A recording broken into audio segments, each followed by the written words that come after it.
Hi everyone, I'm Midnight Truth, and I'm here to keep you company tonight. I know many of you use these videos to help you fall asleep. Before we begin, don't forget to like this video and subscribe to the channel. Also, let me know in the comments where you're from and what time it is where you are. Now, get comfortable to start.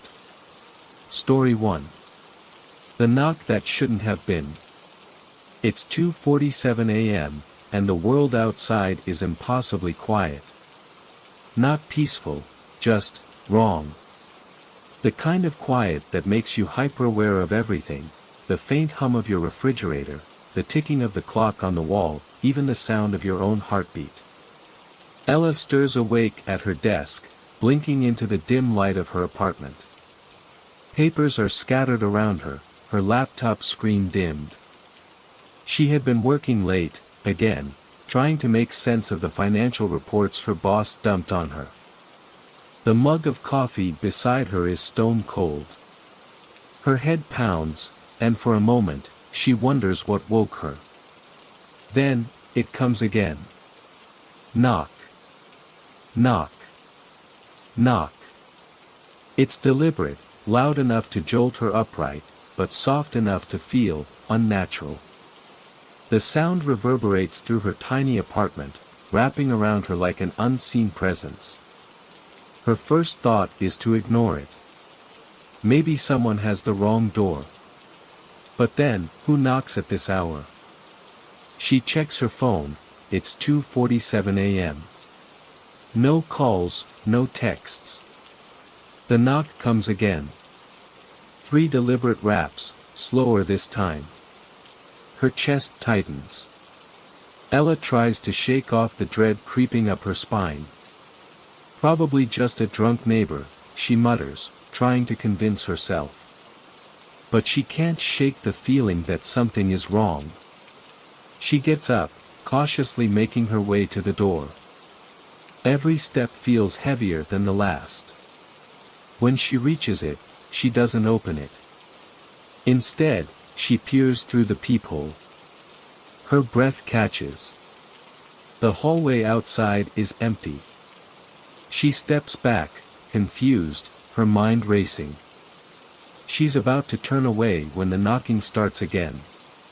But this time, it's louder, and it's not coming from the door. It's coming from her bedroom window. Ella's heart stops. Her apartment is on the 5th floor. She freezes, the air around her seeming to grow colder. Her phone buzzes on the desk, startling her. She snatches it up, hoping for some kind of distraction. It's a message from her best friend, Mark. "Mark, you awake?" Ella types back with trembling fingers. "Ella, someone's knocking on my door, and now my window." Her message sends, but the read receipt doesn't appear. Another knock echoes from the window. This time, it's sharper, almost angry. Ella glances toward the bedroom door. The thought of walking into that dark room makes her stomach churn, but she has to know. She grabs her desk lamp, a flimsy source of protection, and creeps toward the bedroom. The shadows on the walls shift as she moves, her own reflection warping with every step. When she reaches the window, she hesitates. Her fingers hover over the curtain. What if someone, or something, is out there? The knock comes again. Ella yanks the curtain open in one swift motion. Nothing. The window is closed, the street below quiet and empty. She exhales, relief flooding her body. Then her phone buzzes again. "Mark, don't open the door. Whatever you do, don't open it." Ella stares at the message, her pulse quickening. What does he mean? Does he know something she doesn't? She's about to reply when another sound makes her blood run cold. Knock. Knock. Knock. But this time, it's not the window or the door. It's coming from the closet behind her. Ella spins around, clutching the lamp tighter. The closet door is slightly ajar, a sliver of darkness spilling into the room. She takes a step back, her breath coming in shallow gasps. The knock comes again, softer this time, as if taunting her. She wants to run, but her legs feel like they're made of lead. Her phone buzzes again. She glances at the screen, and her stomach drops. Mark, whatever's knocking, it's not me. Ella's heart pounds so hard she feels it in her throat. She opens her mouth to scream, but no sound comes out. The closet door creaks open, inch by inch, revealing nothing but darkness. Then, a voice. Low, whispery, and right behind her. Why didn't you open the door? She whirls around, but there's no one there. The knocking stops. The air feels heavy, suffocating. She stumbles out of the bedroom, her hands shaking so badly she drops her phone. The screen lights up as it hits the floor. Another message. Mark, I'm at your door. Let me in. She freezes. Mark couldn't possibly be here, he lives across town. And yet, the knock on the front door returns. This time, it's loud and relentless. Her phone buzzes again. Mark, it's me. Open up. Ella hesitates, her mind a whirlwind of terror and confusion. She moves toward the door, every step feeling like it could be her last. She places her hand on the doorknob. The wrong reflection. Ella's hand lingers on the cold metal of the doorknob, her pulse hammering in her ears. Mark's messages repeat in her mind. I'm at your door. Let me in. But something feels off. Mark wouldn't just show up in the middle of the night. And the knock, it doesn't sound like his. It's too deliberate, too calculated. Knock. Knock. Knock. The sound reverberates through the apartment, louder now, more insistent. Ella takes a deep breath, summoning courage she doesn't feel. Slowly, she lowers her head to the peephole. Her heart stops. It's Mark. Or at least, it looks like him. Same dark hair, same familiar jacket. But there's something wrong with his eyes. They don't blink. They don't even look alive. They just stare. Ella, he calls, his voice distorted, as though it's coming from a broken speaker. Open the door. Her grip on the doorknob tightens, but she doesn't turn it. Mark, she whispers, her voice trembling. The figure outside tilts its head unnaturally, the motion too sharp, too sudden. It's me. Open the door.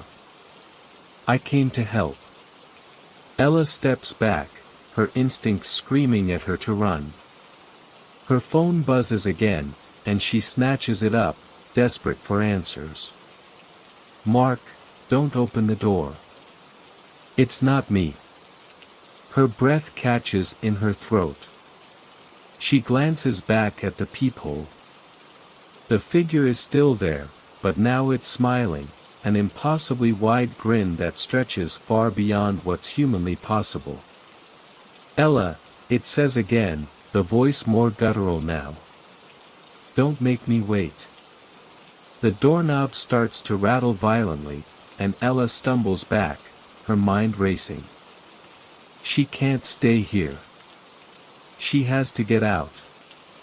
But where can she go? The knocking suddenly stops, replaced by a deafening silence. Ella listens, her chest heaving, waiting for whatever comes next. Then, her phone buzzes again. Mark, I can see you. She drops the phone like it's burned her. Her gaze darts to the windows, the corners of the room, anywhere someone could be watching. But there's no one. just the shadows that seem to grow darker with every passing second. Her apartment feels smaller now, like the walls are closing in. She forces herself to move, to think. The fire escape, she can climb down to the alley below. Ella grabs her coat and bolts toward the bedroom, her shoes slipping against the hardwood floor. But as she reaches for the window, she freezes. Her reflection in the glass isn't moving. She blinks, her mind struggling to process what she's seeing. Her reflection stands still, staring back at her with wide, unblinking eyes.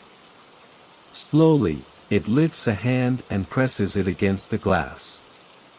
Ella stumbles back, her body trembling. "This isn't real," she whispers to herself. But the reflection smiles, its lips curling into the same grotesque grin as the figure at the door. "Come closer," it mouths silently. Ella shakes her head, tears streaming down her face. "No," she whispers. "No, no, no." The reflection doesn't care. It presses harder against the glass, the surface beginning to crack. Hairline fractures spiderweb across the window, and Ella backs into the wall, clutching her chest as though her heart might burst. The glass shatters, but instead of falling outward, it collapses inward, into her apartment, into her space. The shards swirl like black smoke, forming a shape, a figure. It stands before her now, its face a distorted version of her own. It tilts its head, mimicking the unnatural motion of the thing outside her door. "Why run?" it whispers, its voice echoing in her mind. "You can't escape." Ella screams and bolts for the door, flinging it open without thinking. The hallway outside is empty again, but she doesn't care. She runs, her bare feet slapping against the cold floor as she heads for the stairs. She doesn't stop until she's outside, the cool night air hitting her like a slap. She leans against the brick wall of her building, gasping for breath, trying to convince herself she's safe. But then her phone buzzes again. She hesitates before looking at the screen. The message reads, "Mark, you shouldn't have left. It's still with you." Ella's stomach twists. She looks around, but the street is deserted. Only the faint hum of the streetlights and the rustle of leaves in the wind accompany her. Then she feels it, a presence behind her. A shadow looms, stretching long and thin across the pavement. She doesn't want to turn around, but she knows she has to. Slowly, she pivots, her breath hitching. Standing just a few feet away is Mark. Or at least, something wearing his face. Its smile is impossibly wide, its eyes hollow and black. "You left the door open," it says, its voice no longer even pretending to be human. "Now it's your turn to let me in." Ella stumbles back, her hands shaking. She looks down at her phone, desperate to call for help, but her fingers can't seem to dial. And then she realizes, her reflection is staring back at her from the screen. It's smiling. "Shadows know your name." The street feels colder than it should, the kind of cold that gnaws at your bones and makes your breath feel heavy in your chest. Ella stands frozen, her eyes locked on the figure wearing Mark's face. It doesn't move at first. Just stands there, its hollow eyes fixed on her, as if studying her every breath. Her phone buzzes again in her hand, pulling her gaze downward. "Mark, run." She looks back up, but the figure is gone. The street is empty, eerily quiet except for the faint hum of a flickering street lamp above. Ella doesn't wait to figure out what's happening. Her instincts take over, and she runs. She doesn't know where, just away. Her bare feet pound against the pavement, each step echoing in the emptiness around her. But as she turns the corner, she stops dead in her tracks. The same figure, Mark's face, twisted and wrong, stands at the end of the street, blocking her path. "How?" she gasps, but the words die in her throat. It tilts its head again, that unnatural, jerking motion that makes her stomach churn. "You left the door open," it says, its voice a distorted echo. "Now we're everywhere." Ella backs away, her mind racing. She turns to go back the way she came, but when she looks, the street behind her has changed. It's not the same road she just ran down. The buildings are twisted, their windows shattered. The streetlights cast shadows that shouldn't exist, shadows that move, reaching out like they're alive. Her chest tightens. This isn't real. It can't be real. The figure steps closer, its movements jerky and wrong, like a marionette pulled by invisible strings. "Stay away!" Ella screams, her voice cracking. The thing stops, its empty eyes locking onto hers. Then it smiles, wide and unnatural, its teeth sharp and glinting in the flickering light. "You can't escape us," it whispers. "We've been watching you for a long time, Ella." She freezes. "How do you know my name?" The figure doesn't answer. Instead, it points a long, bony finger toward her phone. Her hand trembles as she lifts it, her thumb hovering over the screen. She doesn't want to look, but something compels her to. The screen lights up with a new message. "Mark, don't look behind you." Ella's blood turns to ice. Her breathing quickens, and her hands grow clammy. She doesn't want to turn around. Every fiber of her being screams at her not to. But then she feels it, hot breath on the back of her neck. Her body moves before her mind can catch up. She bolts, sprinting down the warped street, her phone clutched tightly in her hand. The world around her seems to shift as she runs. The buildings twist and stretch, the shadows growing longer, darker, more alive. She hears footsteps behind her, heavy, uneven, and too close. "Ella," the voice calls, but it's not Mark's voice anymore. It's deeper, guttural, and filled with malice. She doesn't stop. She can't. Up ahead, she spots an alleyway and veers into it, pressing herself against the cold, damp wall. Her chest heaves as she tries to catch her breath.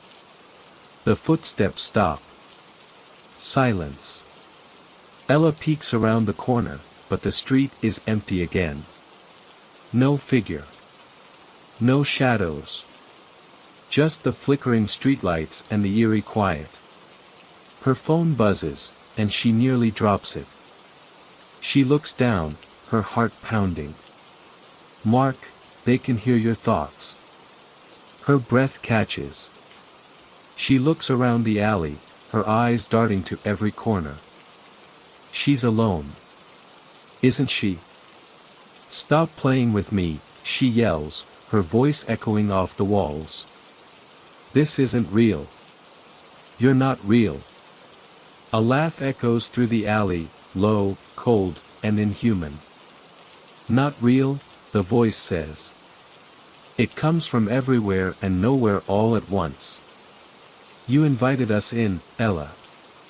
You let us in the moment you heard the first knock." Tears blur her vision as she sinks to the ground, her back pressed against the wall. "What do you want from me?" The shadows around her shift, pooling together in the center of the alley. They rise, taking shape, a tall, spindly figure with empty eyes and that same grotesque smile. "We want you," it whispers, its voice dripping with malice. And we're not alone. Ella's phone buzzes again, but she doesn't want to look. She knows whatever it says will only make things worse. But her hand moves on its own, lifting the phone to her face. The screen is filled with a live video feed of her apartment. The front door is wide open. And standing in the doorway is another version of herself. The shadow figure moves closer, its long fingers reaching out toward her. Ella scrambles to her feet, adrenaline taking over. She runs again, deeper into the alley, but it's like the world around her is changing, twisting. The walls close in, the ground shifting beneath her feet. She stumbles, falling to her knees. The phone slips from her hand, skittering across the ground. When she looks up, she's not in the alley anymore. She's back in her apartment. The air is heavy, oppressive. The shadows on the walls ripple like water, and the open door stands in front of her. Beyond it is nothing but darkness. Her phone buzzes again. "Mark, close the door. Now." Ella moves toward the door, her legs shaking, but as she reaches for it, a hand shoots out from the darkness, grabbing her wrist. She screams, pulling back with all her strength, but the grip is too strong. The shadow spills into the apartment, consuming everything it touches. And then she hears it. A voice, soft and familiar, whispering in her ear. "You'll never leave us now." The door slams shut, plunging the room into darkness. Whispers in the dark. Ella's world is swallowed by darkness. It's not the kind of dark you can adjust to, the kind where your eyes eventually make out shapes and shadows. This is endless, suffocating, as though light has been erased entirely. The silence is worse. It's too still, too complete, as if the world itself is holding its breath. Then comes the whisper. Soft at first, barely audible, like a voice carried on the wind. But there is no wind. Ella. Her name stretches, distorted, echoed by multiple voices, men, women, children, all overlapping in a cacophony of dread. "Who's there?" Ella cries, her voice trembling. The whisper doesn't answer. Instead, it multiplies, coming from every direction. Words she can't understand swirl around her, pulling her deeper into panic. She clamps her hands over her ears, but the whispers seep through, louder, clearer. "We see you, Ella. We know you." Her heart pounds as she stumbles blindly forward, her hands outstretched, searching for something, anything, to ground her. But the ground beneath her feet feels wrong. It's soft, like damp earth, but it shifts and writhes, as if alive. "Let me out," she screams, her voice cracking. A laugh cuts through the whispers, low, guttural, mocking. It echoes endlessly, growing louder until it feels like it's inside her head. She falls to her knees, clutching her head as tears stream down her face. Her phone buzzes again, the sound jarring in the oppressive void. She fumbles for it, the small glow of the screen piercing the darkness. The message is from Mark. "Mark, don't move. They're watching." Her breath catches. Her hands shake as she glances around, but there's nothing to see, just endless black. Buzz. Another message. "Mark, look up." Ella hesitates, dread pooling in her stomach. Slowly, she tilts her head upward. A pair of eyes stares back at her. They're massive, glowing faintly with an unnatural light, their gaze piercing and unblinking. They're so close she can feel their heat, the weight of their presence pressing down on her chest. "Ella," the voice says again, this time from the eyes themselves. "Why do you run? You invited us." "I didn't," she sobs, shaking her head violently. "I didn't invite anything." The eyes blink, slowly, deliberately. The whispering stops, replaced by a chilling silence. "Do you remember the knock?" the voice asks, its tone almost amused. Ella's mind flashes back to the night it all began. The knock at her door, the figure that looked like Mark, the hesitation. "You answered, Ella," the voice continues. "You didn't open the door, but you listened. That was enough." Her stomach churns. "What do you want from me?" The eyes lean closer, and for the first time, she sees a shape behind them. A figure, tall and grotesque, its limbs unnaturally long, its skin black as the void around it. "Everything," it whispers. The ground beneath her shifts again, and suddenly, she's falling. The darkness stretches, pulling her down, faster and faster. Her screams echo, swallowed by the void. And then, impact. Ella gasps, the air forced from her lungs as she lands on something hard and cold. She's back in her apartment, but it's not the same. The walls are cracked and bleeding shadows. The furniture is warped, broken, as if it's been rotting for years. The air smells of decay, and the whispers, they're still here, crawling under her skin. Her phone buzzes. "Mark, you're not alone." A sharp knock echoes through the room. Knock. Knock. Knock. Her blood runs cold. She turns slowly toward the door, her body trembling. "Ella," the voice calls from the other side, deep and hollow. "Let us in." "No," she whispers, backing away. "Leave me alone." The knocking grows louder, more insistent. The door begins to splinter, cracks spreading like veins. Her phone buzzes again, and she forces herself to look. "Mark, it's already inside." Her heart stops. Slowly, she turns back toward the room, and that's when she sees it. The reflection. It stands in the shattered remains of a mirror, its face twisted into a cruel mockery of her own. It steps forward, out of the glass, its movements slow and deliberate. "You can't escape," it says, its voice a distorted echo of hers. Ella screams and runs toward the door, her only thought to get out. But before she can reach it, the reflection is there, blocking her path. It tilts its head, its empty eyes staring into hers. "Why fight?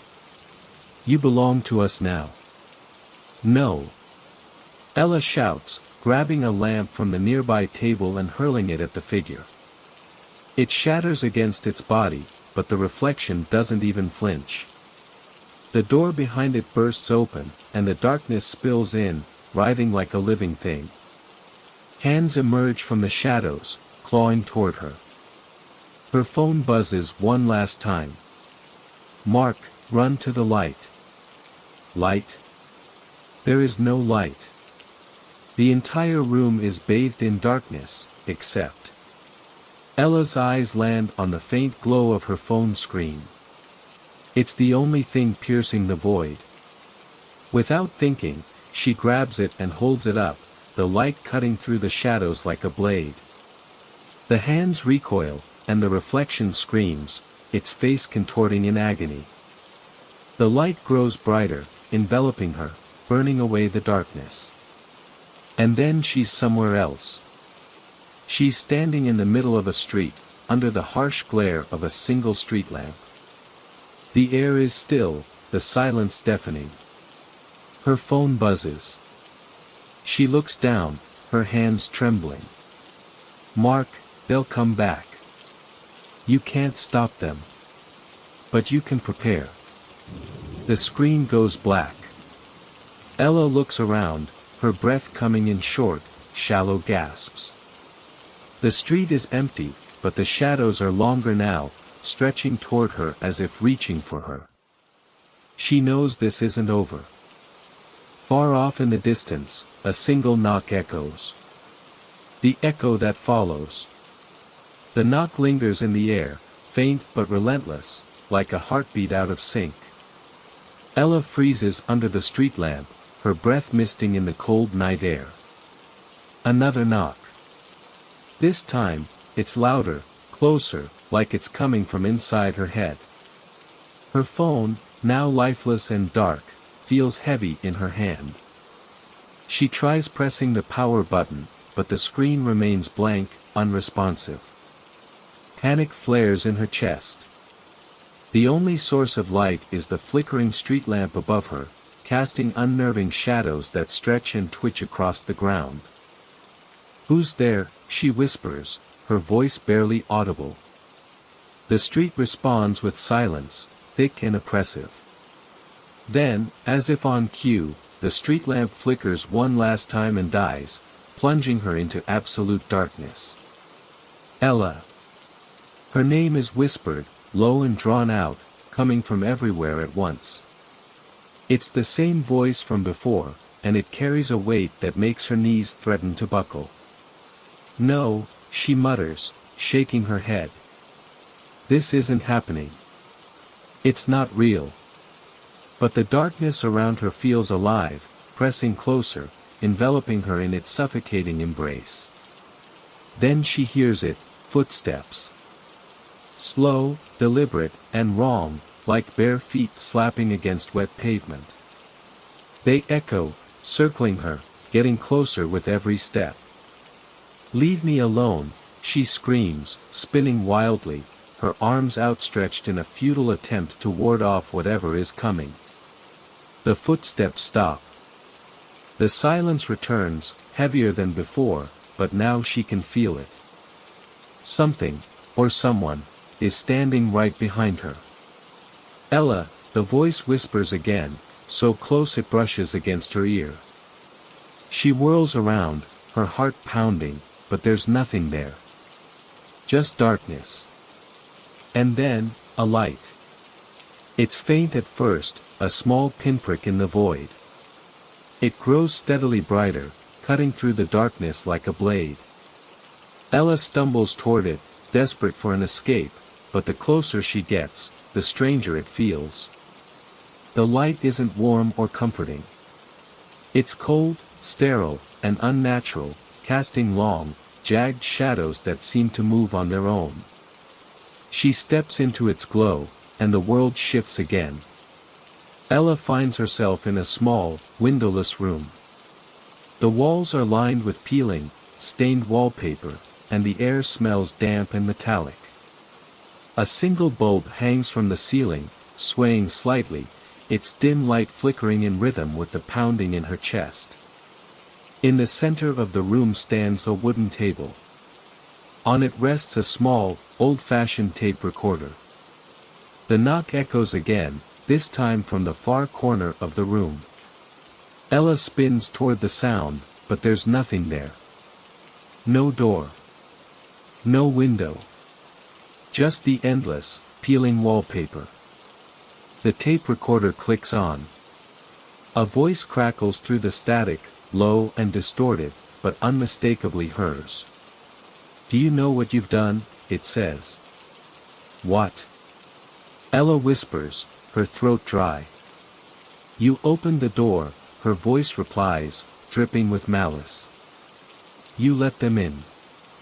"No," she shouts, backing away from the table.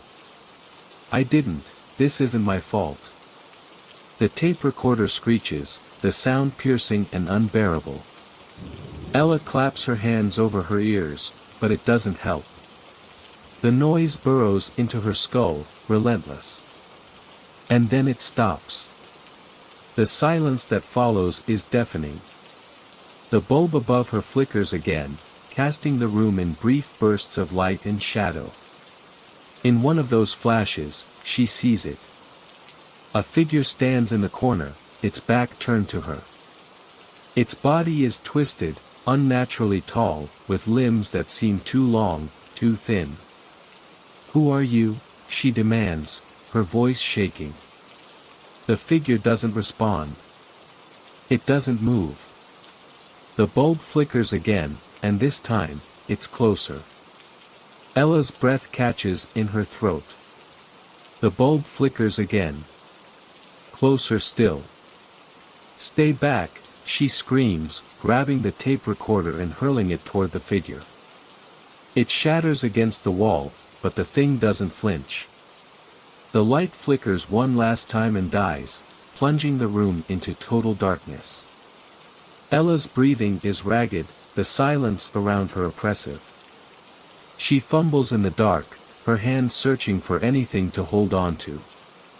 Then, the voice returns, whispering in her ear. "We are always with you." A cold hand brushes against her arm, and she screams, stumbling backward. Her back hits the wall, and she sinks to the floor, trembling. The light suddenly returns, dim and flickering. The figure is gone. But something else is on the table now, a piece of paper, folded neatly. Ella hesitates, her hand trembling as she reaches for it.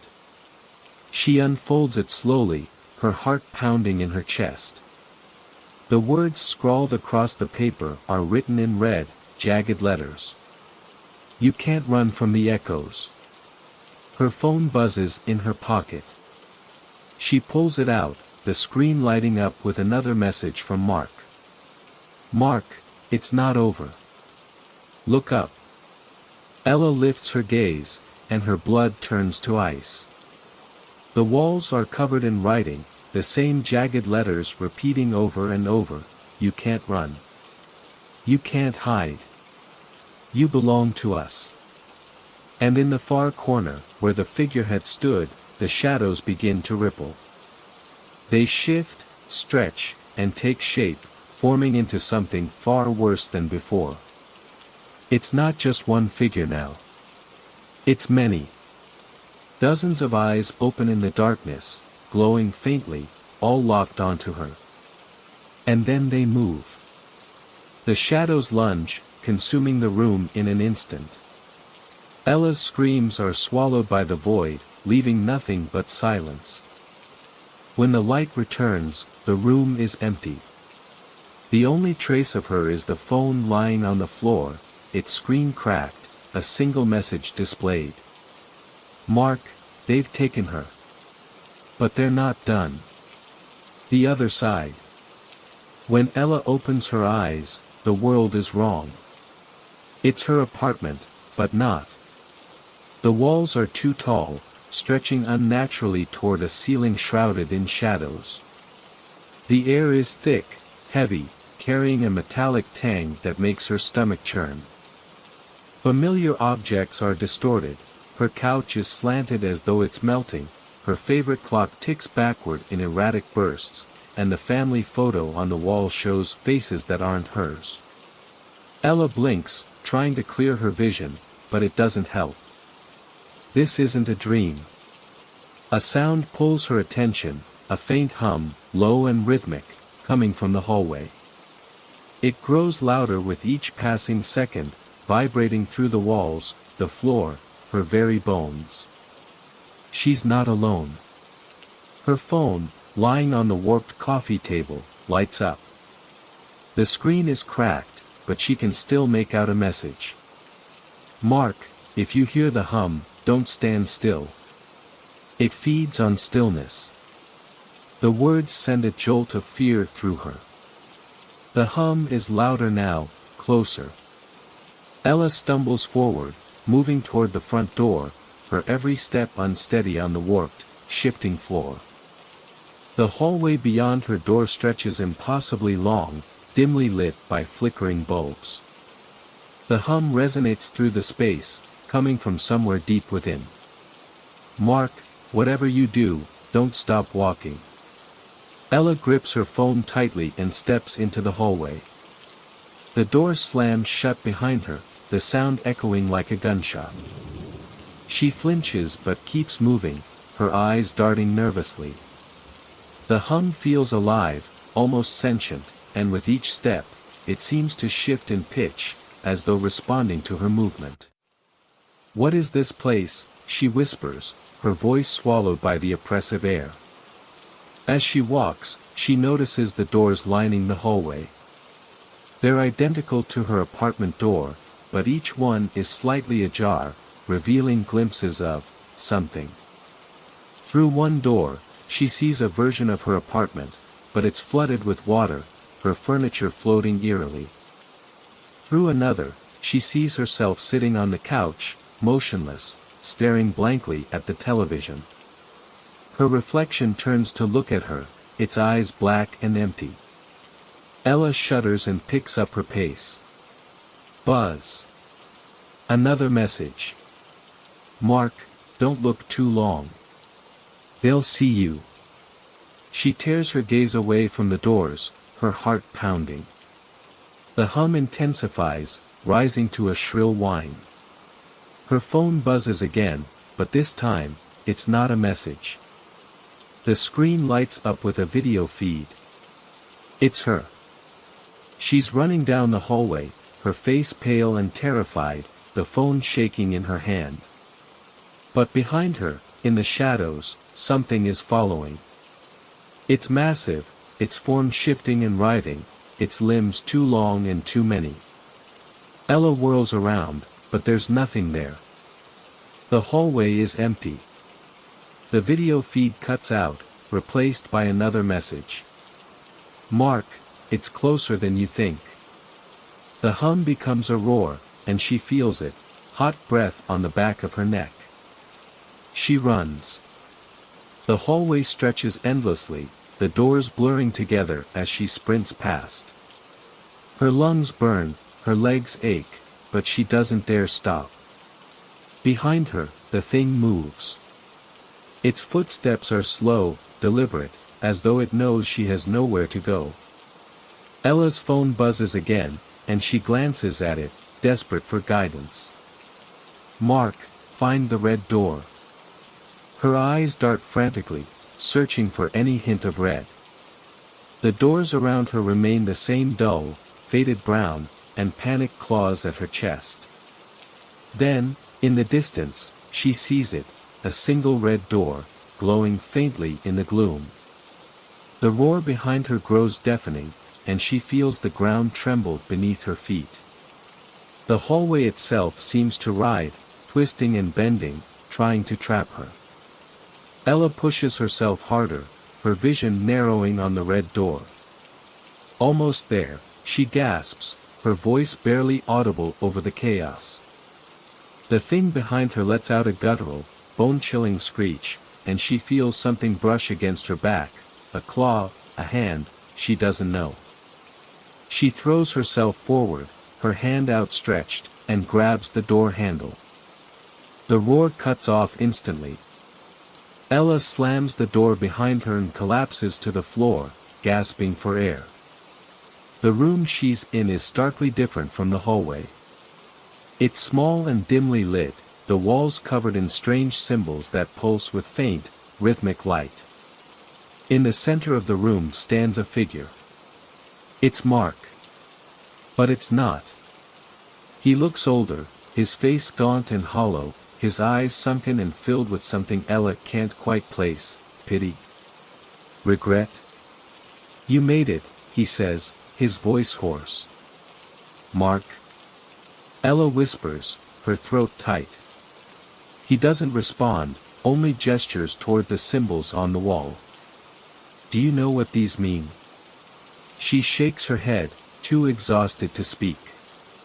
"They're warnings," Mark continues. "This place, it's not where you belong." "Then help me leave," Ella pleads, her voice cracking. Mark hesitates, his expression unreadable. "It's not that simple. Once they have your scent, they don't let go." "Who are they?" "The echoes," he says quietly. "They're not alive, not dead. They exist between, feeding on fear, on regret. And you, Ella, you opened the door. I didn't mean to, she protests, tears streaming down her face. Mark steps closer, his eyes filled with a sorrow that chills her. It doesn't matter. You've seen them now. They've seen you. And they won't stop. What do I do? Mark reaches into his pocket and pulls out a small, glass vial filled with a swirling, dark liquid. This will give you a chance to leave. But it comes at a cost. What cost? You'll never be the same, he says simply. And neither will they. Ella hesitates, staring at the vial. Behind her, the door begins to rattle, the roar of the echoes growing louder. Choose, Mark says, his voice urgent. Now. Ella grabs the vial. The door bursts open. The price of escape. The room shudders as the door flies open, the force of it reverberating through the walls.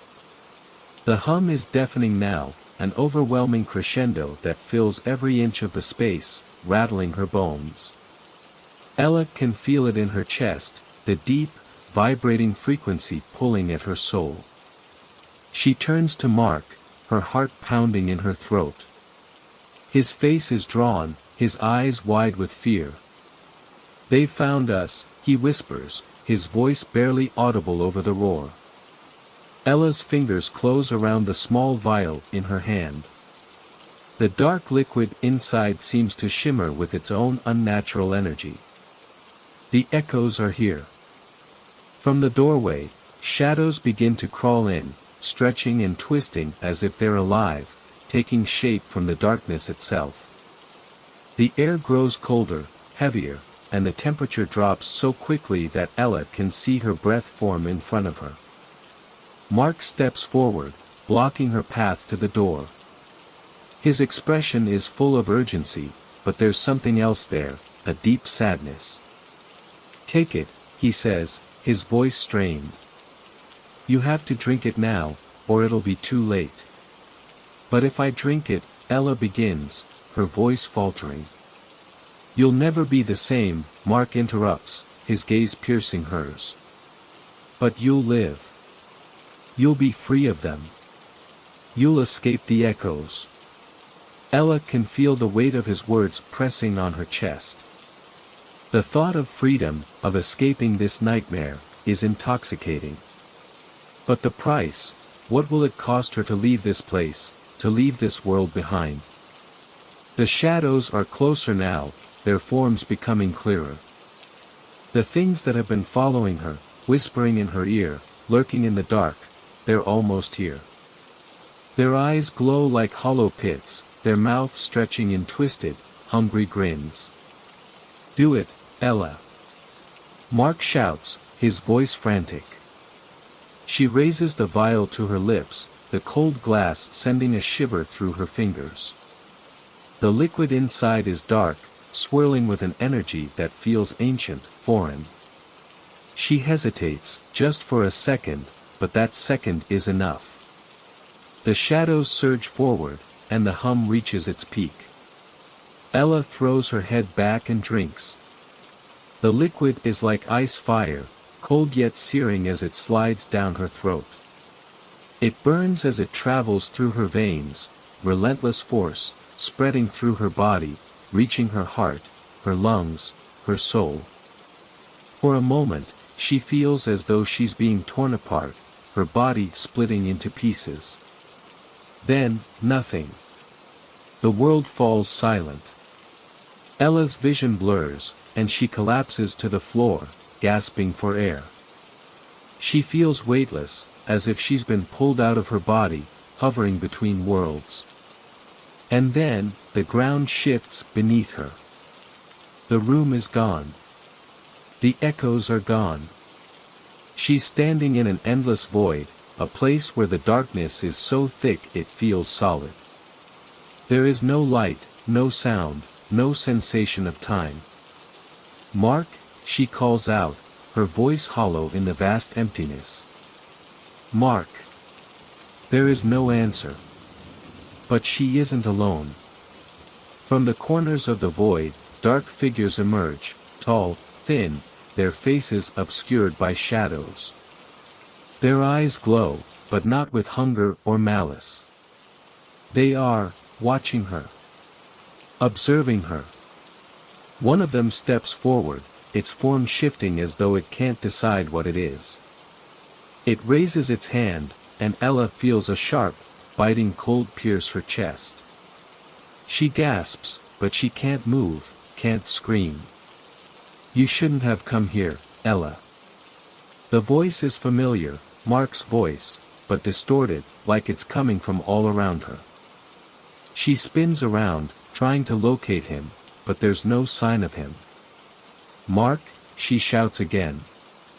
The figure in front of her tilts its head, its glowing eyes narrowing. You cannot leave. Ella feels the words sink into her, twisting her insides, squeezing the air from her lungs. The more she tries to push against them, the tighter the grip becomes. You said I could leave, she screams, the tears stinging her eyes. You said I'd be free. The figure doesn't respond. It simply watches her, its hands still raised, its fingers stretching, elongating like claws. And then, without warning, the figure lunges. Ella tries to move, but her body is frozen, trapped in place. The figure's hand closes around her wrist, its touch icy and unrelenting. You are ours now. A sharp, piercing pain shoots through her as it pulls her toward it. The shadows around her close in, tightening around her like chains, dragging her deeper into the void. She struggles, but her strength is failing her. The echoes are louder now, their voices rising, overlapping, filling her head with their cruel whispers. And then, in the midst of it all, a familiar face appears, a flicker of something she recognizes. It's Mark. But it's not. The figure in front of her morphs into Mark's face, his features twisted, distorted. His eyes are wide with fear, his mouth opening in a silent scream. You should have listened, Ella. The darkness thickens, consuming everything. Ella can feel herself slipping away, her body dissolving into the shadows. But then, a crack. A single, sharp crack splits the void. Everything stops. The whispers die. The shadows freeze. The figure holding her releases its grip. Ella blinks, disoriented. She's standing in a different place now, one that feels almost real. The void is gone, replaced by a dim, narrow hallway. And at the end of the hallway, a door. The door is glowing faintly, a sliver of light slipping through the cracks. She knows what it is. The exit. But it's not just the door to freedom, it's the door to everything she has left behind. To the echoes. To the cost. To the price of escape. And as she steps toward it, a final question echoes in her mind. What will happen if she opens it? Will she be free, or will she be pulled back into the darkness forever? Ella reaches for the door handle, her fingers trembling. She turns it slowly, the door creaking open with a sickening groan. The light spills out, and she steps through. And everything goes black. The end. Thank you for staying with us through Ella's story. If you found yourself gripped by the twists, the tension, and the mystery, just remember, some doors, once opened, can never be closed again. Story 2. The call came late at night, cutting through the stillness like a blade. Sarah stared at her phone, the screen glowing dimly in the dark room. The name flashing on the screen was one she hadn't seen in years, Mark. Hesitating for a moment, she picked up. Before she could say hello, Mark's voice, shaky and urgent, came through.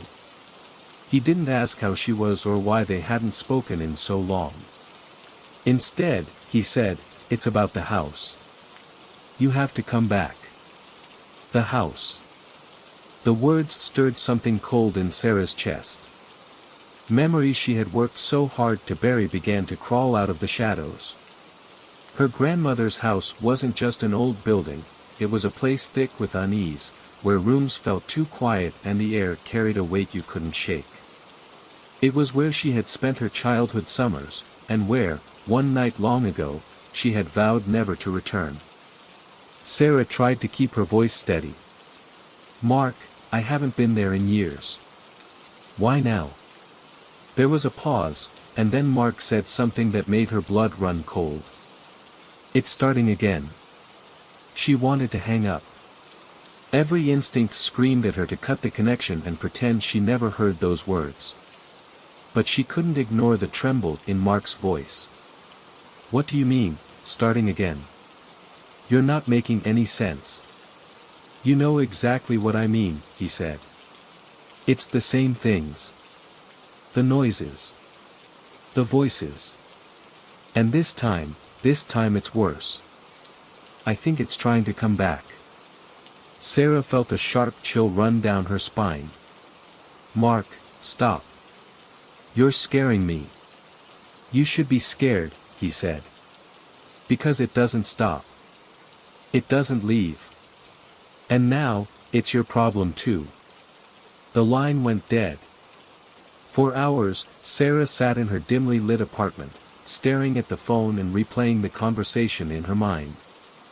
She told herself it was nonsense. Mark had always been dramatic, always chasing one conspiracy or another. But deep down, she couldn't shake the unease. The house had always been strange, but it was the summer when she was 12 that left the deepest scar. The whispers she had heard at night, the locked door in the basement, the feeling of being watched even when she was alone, she had convinced herself it was just her imagination. But now, years later, Mark's voice had reignited every buried fear. The next morning, she found herself packing a bag. She wasn't sure why, maybe it was guilt, maybe it was the need for closure, but part of her knew that if she didn't go back, the questions would haunt her forever. The drive to the house was long and quiet. The closer she got, the heavier the air seemed to grow. By the time she reached the driveway, the sun was setting, casting long shadows over the overgrown yard. The house looked exactly as she remembered it, though time had added new layers of decay. The windows were clouded, the paint was peeling, and the front door hung slightly ajar.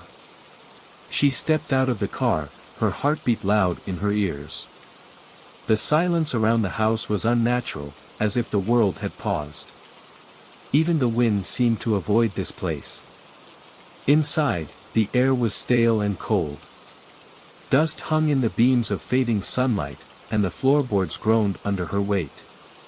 She called out for Mark, but her voice was swallowed by the stillness. As she moved through the house, memories came flooding back.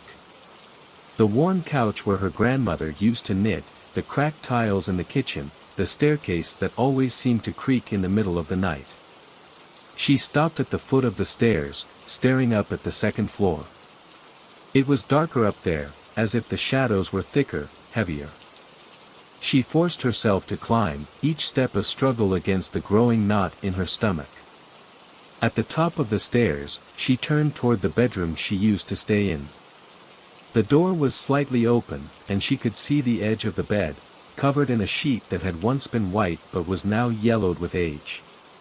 Pushing the door open, she stepped inside. The room was exactly as she had left it all those years ago, down to the books on the shelf and the cracked mirror on the wall. But something felt wrong. The air was colder here, and there was a faint smell, like earth and rot. Then she saw it. In the corner of the room, just above the bed, was a dark stain on the ceiling. It was small but unmistakable, and as she stared at it, she felt a wave of nausea. It looked like blood. Her phone buzzed in her pocket, jolting her out of her thoughts. She pulled it out to see a message from Mark. "I'm in the basement. Hurry." The basement. Of course. That was where it had always been the worst. She had avoided it as a child, but now, with Mark waiting, she had no choice. The door to the basement was at the end of the hallway, and as she approached, she noticed something strange. The air around the door seemed to hum, a low vibration that she could feel in her chest. Her hand trembled as she reached for the doorknob. When she opened the door, the smell hit her first, damp, musty, and metallic. The stairs were steep and narrow, leading into a darkness so complete it felt like a living thing. She called out for Mark, but there was no answer.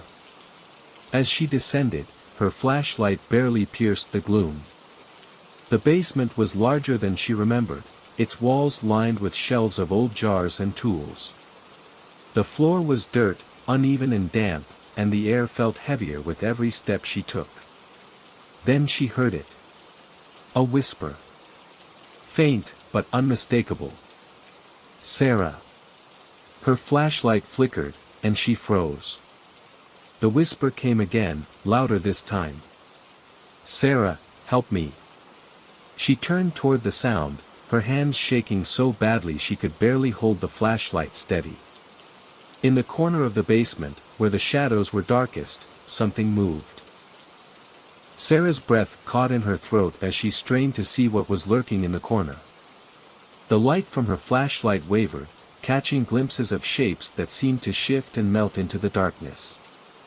"Mark," she called out, her voice barely above a whisper. It felt ridiculous to speak, as though her words would disturb whatever unnatural force was wrapped around this place. No answer. She stepped closer, each movement deliberate and slow, the dirt beneath her feet crunching unnaturally loud in the suffocating silence. Her flashlight beam swept over the corner again, and this time, something glinted, a reflection, brief and fleeting, like a pair of eyes catching the light. "Sarah," the voice came again, clearer now, and impossibly familiar. It wasn't Mark's voice. It was hers. She stumbled backward, the flashlight falling from her hand and rolling across the dirt floor, its beam dancing wildly. The sound of her own name, spoken in her voice, was so wrong, so deeply unnatural, that for a moment she forgot how to breathe. "Help me," the voice said again, and this time it came from everywhere, from the walls, from the floor, from inside her own head. Her heart thundered as she fumbled to pick up the flashlight, clutching it like a lifeline. The beam caught movement again, something low to the ground, crawling toward her. It was a shape, a human shape, but distorted, twisted. The limbs were too long, the movements jerky and unnatural. And then it stopped.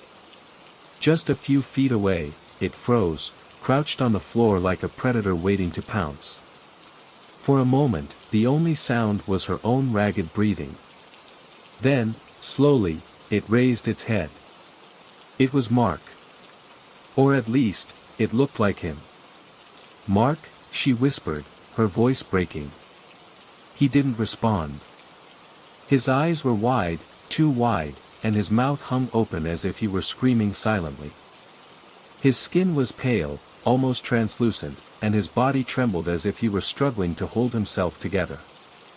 "Sarah," he finally said, his voice a rasping whisper that didn't seem to come from his throat. "You shouldn't have come here." She wanted to run, but her legs felt rooted to the spot. "Mark, what's happening? What's wrong with you?" "It's the house," he said, his words coming out in gasps. "It feeds on us. It's been waiting for you." The words struck her like a physical blow. "Waiting for me? What are you talking about?" Before he could answer, a loud crack echoed through the basement. The walls seemed to shudder, and the air grew even colder.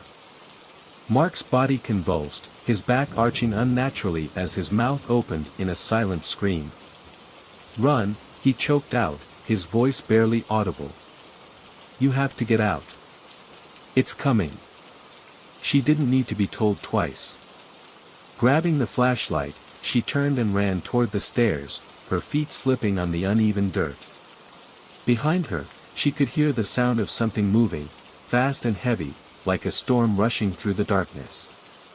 She reached the stairs and scrambled up them, her hands gripping the railings so tightly that her knuckles turned white.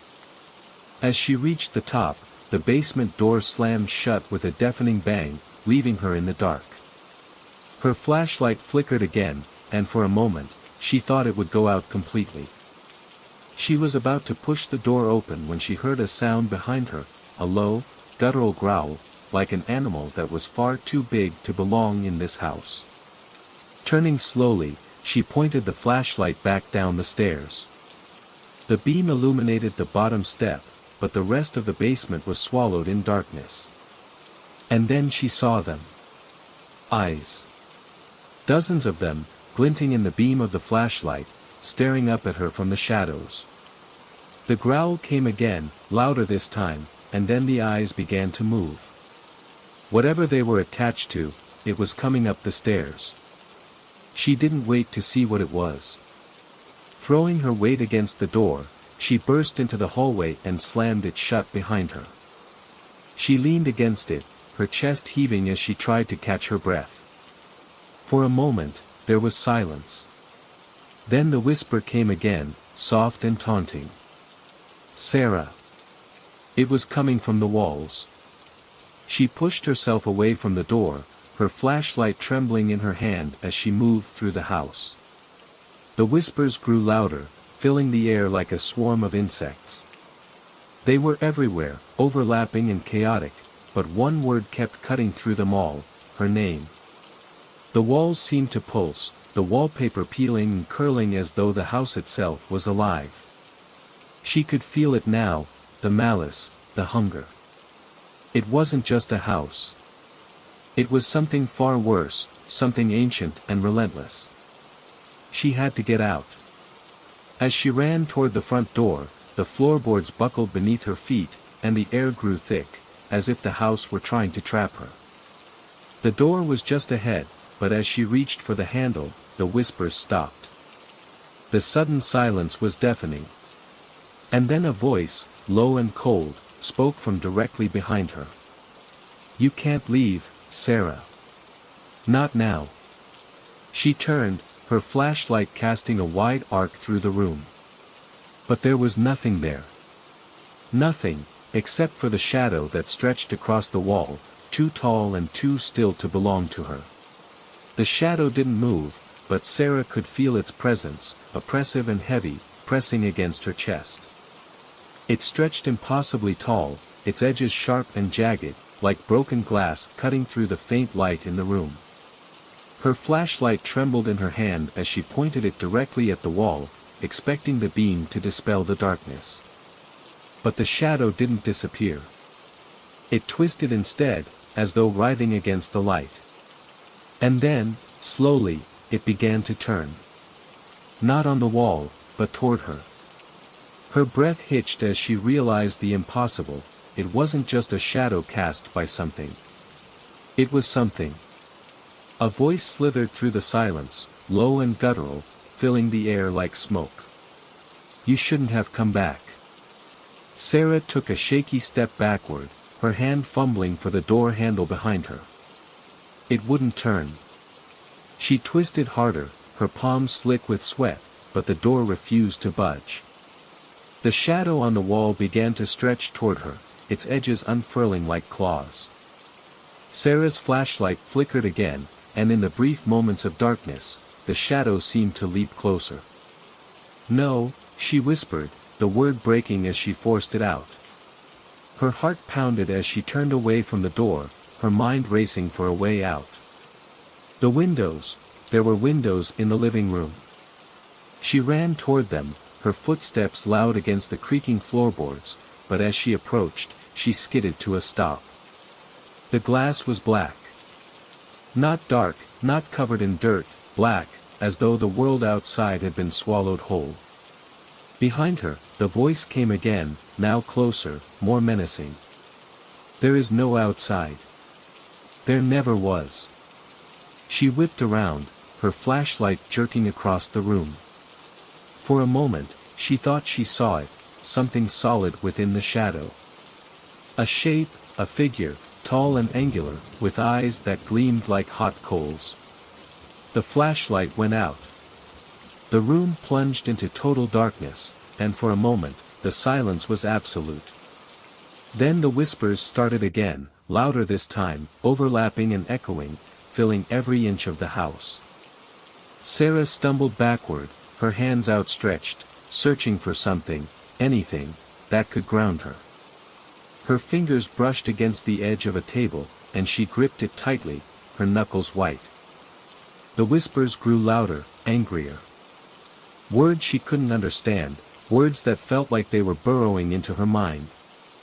And then she heard her name. Not whispered, but screamed. Sarah. She dropped the flashlight and clamped her hands over her ears, sinking to the floor.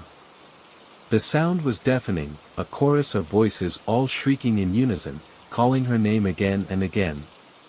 Stop, she choked out, tears streaming down her face. Stop it. The voices didn't stop. If anything, they grew louder, more frenzied, until they seemed to reverberate through her entire body. And then, as suddenly as they started, they stopped. The silence was so abrupt, so complete, that it left her ears ringing.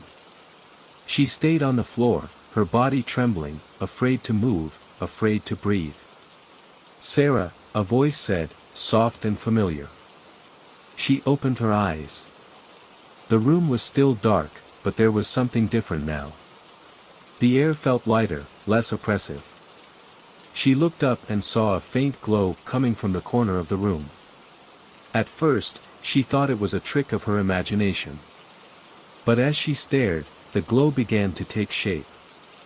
It was a figure, human, but not quite. Its edges were blurred, its features indistinct, but she could feel its gaze on her. "Who are you?" she whispered. The figure didn't answer. Instead, it raised a hand and pointed toward the basement door. "No," she said, shaking her head. "I'm not going back down there." The figure didn't move. It just stood there, pointing, its presence both calming and terrifying. Sarah swallowed hard, her throat dry. She wanted to run, to get as far away from this house as possible. But the figure's gaze held her in place, its silent command impossible to ignore. She stood on shaky legs, her body screaming in protest, and made her way back to the basement door. Her hand trembled as she reached for the handle. The door creaked open, revealing the steep stairs and the darkness below. The smell hit her again, damp and metallic, thick enough to make her gag. Behind her, the figure whispered one word. "Go." She descended slowly, each step feeling like a descent into madness. The darkness was alive, shifting and pulsing around her, and the whispers had returned, softer now, but constant. When she reached the bottom, she turned on the flashlight. The beam cut through the darkness, illuminating the dirt floor and the shelves lining the walls. And then she saw it. In the center of the basement, where the floor dipped slightly, was a circle of symbols carved into the dirt. They glowed faintly, pulsing in time with her heartbeat. Standing at the edge of the circle was Mark. "Mark," she called out, running toward him. But as she got closer, she stopped. It wasn't Mark. It looked like him, but his face was wrong, twisted and contorted, his features stretched into a grotesque parody of a human face. His eyes were hollow, and his mouth hung open in a silent scream. "Help me," he said, his voice distorted, overlapping with other voices. "It's too late. It won't let us go." "What won't let us go?" she asked, tears streaming down her face. "The house," he said. "It's alive. It feeds on us. And now it has you." Before she could respond, the circle began to glow brighter, the symbols pulsing with a blinding light. The whispers turned into screams, and the air around her seemed to vibrate. And then the ground beneath her feet gave way.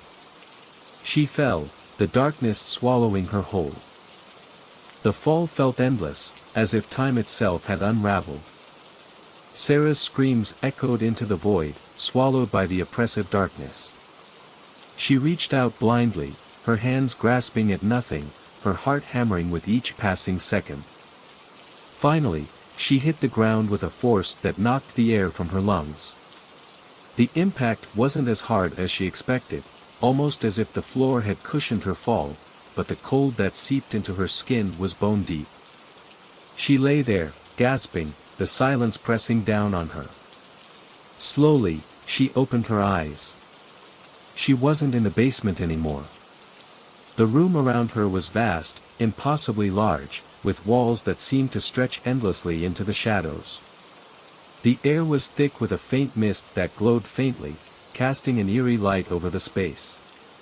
Symbols, similar to the ones carved into the basement floor, pulsed on the walls, their dim light pulsing like a heartbeat. In the distance, she could hear faint whispers. They seemed to be coming from every direction, overlapping in a way that made her head ache. "Hello?" she called out, her voice trembling. The whispers stopped. And then, from the shadows ahead, something moved. Sarah scrambled to her feet, her flashlight clutched tightly in her hand. She pointed the beam toward the movement, but the darkness seemed to swallow the light, leaving her feeling more vulnerable than ever. "Who's there?" she demanded, her voice shaking but louder this time. A figure emerged from the mist. It was human-shaped, but its movements were wrong, too smooth, too fluid, like it was gliding rather than walking. As it drew closer, she realized it wasn't just one figure. There were dozens of them, their forms barely distinguishable from the shadows around them. "Sarah," one of them said, its voice a distorted echo of her own. She stumbled backward, her mind racing. "Stay away from me." The figures stopped, their heads tilting in unison, as if studying her. Then, one by one, they began to speak. "Do you remember? Do you understand now? It was always meant to be you." Their voices overlapped, rising and falling in a sickening harmony. "Stop it!" Sarah shouted, covering her ears. "Just stop." The figures fell silent, but the air around her grew heavier, colder. She could feel their gaze on her, piercing and unrelenting. And then, one of them stepped forward. Its face was still obscured, its features lost in the shifting shadows, but its voice was clear. "You can't leave," it said. "Not until it's done." "What are you talking about?" she demanded, her voice cracking. "The house," it said. "It chose you. It's always chosen you." "I don't understand," Sarah said, shaking her head. "Why me? What does it want?" The figure raised a hand, pointing behind her. She turned slowly, her flashlight beam cutting through the mist. What she saw made her stomach churn. There, suspended in the air like a grotesque marionette, was Mark. His body hung limp, his limbs contorted in unnatural angles. His eyes were open, but they were lifeless, his mouth frozen in a silent scream. Around him, the symbols glowed brighter, their pulsing light casting eerie shadows across his twisted form. "Mark," she cried, running toward him. But as she got closer, the air seemed to thicken, resisting her movements. She pushed against it, her breath coming in short, panicked gasps, but it was like trying to move through water. "You can't save him," the figure said from behind her. Sarah turned, tears streaming down her face. "Why not? What is this? What's happening?" "This place," the figure said, its voice calm but filled with a cold finality. "It isn't a house. It's a door. And it's been waiting for someone strong enough to open it." "A door to what?" she asked, dread pooling in her stomach. "To what's on the other side," the figure said. "And now, it's your turn." Before she could respond, the symbols on the walls flared to life, their light blinding. The air vibrated with a low, ominous hum, and the whispers returned, louder and more frenzied than before. The ground beneath her feet began to crack, the glowing light seeping through the fractures. Sarah stumbled, her hands reaching out for anything to steady herself. "Run," Mark's voice said, weak and strained. She turned to look at him, his eyes now focused on her. "Run, Sarah. Don't let it take you too." "I can't leave you," she shouted, her voice breaking. "You have to," he said. "You're the only one who can stop it." Tears blurred her vision as she took a step back, her mind screaming at her to stay, to fight, to do something. But the cracks in the ground were spreading, the light growing brighter, and the air itself seemed to tremble. The whispers turned into screams, and the figures began to move again, their forms shifting, melting into the mist. "Go!" Mark shouted, his voice breaking through the chaos. With a sob, Sarah turned and ran. She didn't know where she was going, there were no doors, no windows, just endless mist and shadows.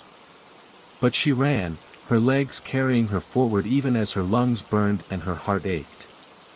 Behind her, the screams grew louder, a cacophony of terror that seemed to chase her through the endless space. And then, just as she thought she couldn't run any further, she saw it, a faint light in the distance, small but steady. She pushed herself toward it, her feet pounding against the cold ground. As she got closer, the light grew brighter, warmer, and the air began to feel less oppressive. When she finally reached the source of the light, she stopped, her chest heaving. It was a door, a simple wooden door, standing alone in the middle of the mist. Without thinking, she reached for the handle. "Sarah," the voices called behind her, their tone pleading now. "Don't go. Stay with us." She hesitated, her hand hovering over the handle. But then she remembered Mark, his twisted form, his desperate plea for her to run. Taking a deep breath, she turned the handle and stepped through. Sarah stumbled through the door, her body colliding with the ground on the other side. The air was colder here, sharp and biting, and she could feel it tearing at her lungs with every breath. She pushed herself to her feet, her legs trembling beneath her. The first thing she noticed was the silence. It was suffocating, a complete and utter void where not even her own breathing seemed to exist. She turned, expecting to see the door she had just come through, but there was nothing behind her, just endless blackness, stretching out in every direction. Panic clawed at her chest. She spun around, her flashlight flickering weakly as she tried to make sense of her surroundings. Ahead of her, a faint glow pierced through the darkness, its light pulsing slowly, like a heartbeat. She hesitated. Every instinct screamed at her to turn back, but there was no back anymore. The only path was forward. "Mark," she whispered, the sound of his name anchoring her as she forced herself to move. Each step toward the light felt heavier, the air thickening around her like invisible hands trying to pull her back. The whispers began again, soft at first, but they grew louder with each step. "You don't belong here. You should have stayed. It's too late now." She shook her head, her hands tightening around the flashlight. "I don't care. I'm getting out of this, wherever this is."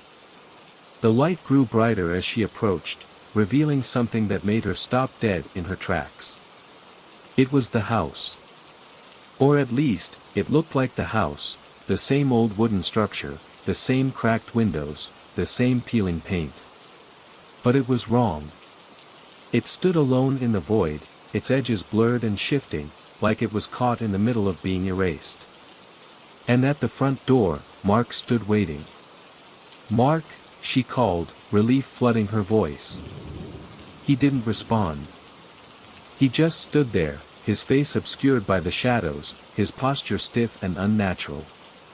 She moved closer, her heart pounding. "Mark, are you okay? What happened?" As she stepped onto the porch, she stopped. Something was wrong. The air around Mark shimmered, like heat rising off pavement, and the closer she got, the more distorted he became. "Sarah," he said finally, his voice hollow. Her heart sank. "It's not you, is it?" "No," the figure said, its form flickering. "But I needed you to come back." The door behind him creaked open, revealing a darkness even deeper than the void outside. "I'm not going in there," she said, taking a step back. "You have no choice," the figure said. Its voice was layered now, Mark's tone overlapping with dozens of others, each one filled with a quiet, haunting desperation. Before she could react, the ground beneath her feet cracked. She stumbled, trying to keep her balance, but the porch gave way, and she fell through. When she opened her eyes, she was back in the basement. The symbols on the floor glowed brighter than ever, their light casting long, jagged shadows across the room.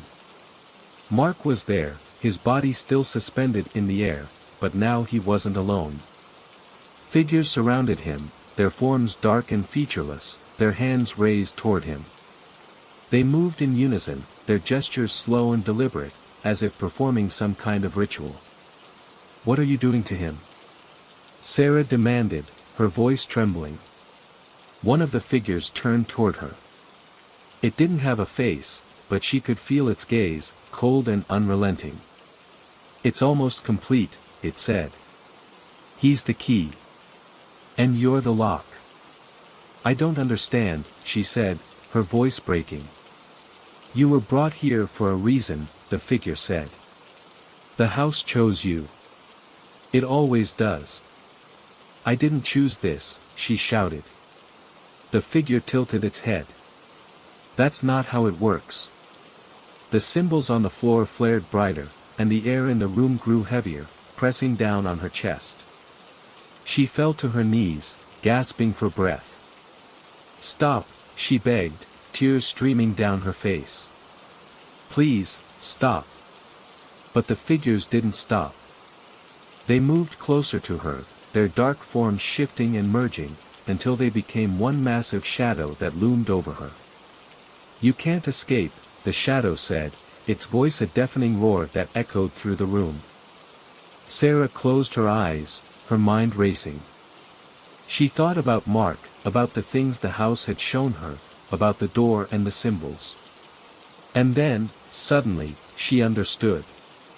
"It's not real," she whispered. The shadow hesitated. She opened her eyes, her gaze steady despite the fear clawing at her chest. "None of this is real. It's the house. It's you. You're making me see this." The shadow let out a low, guttural growl.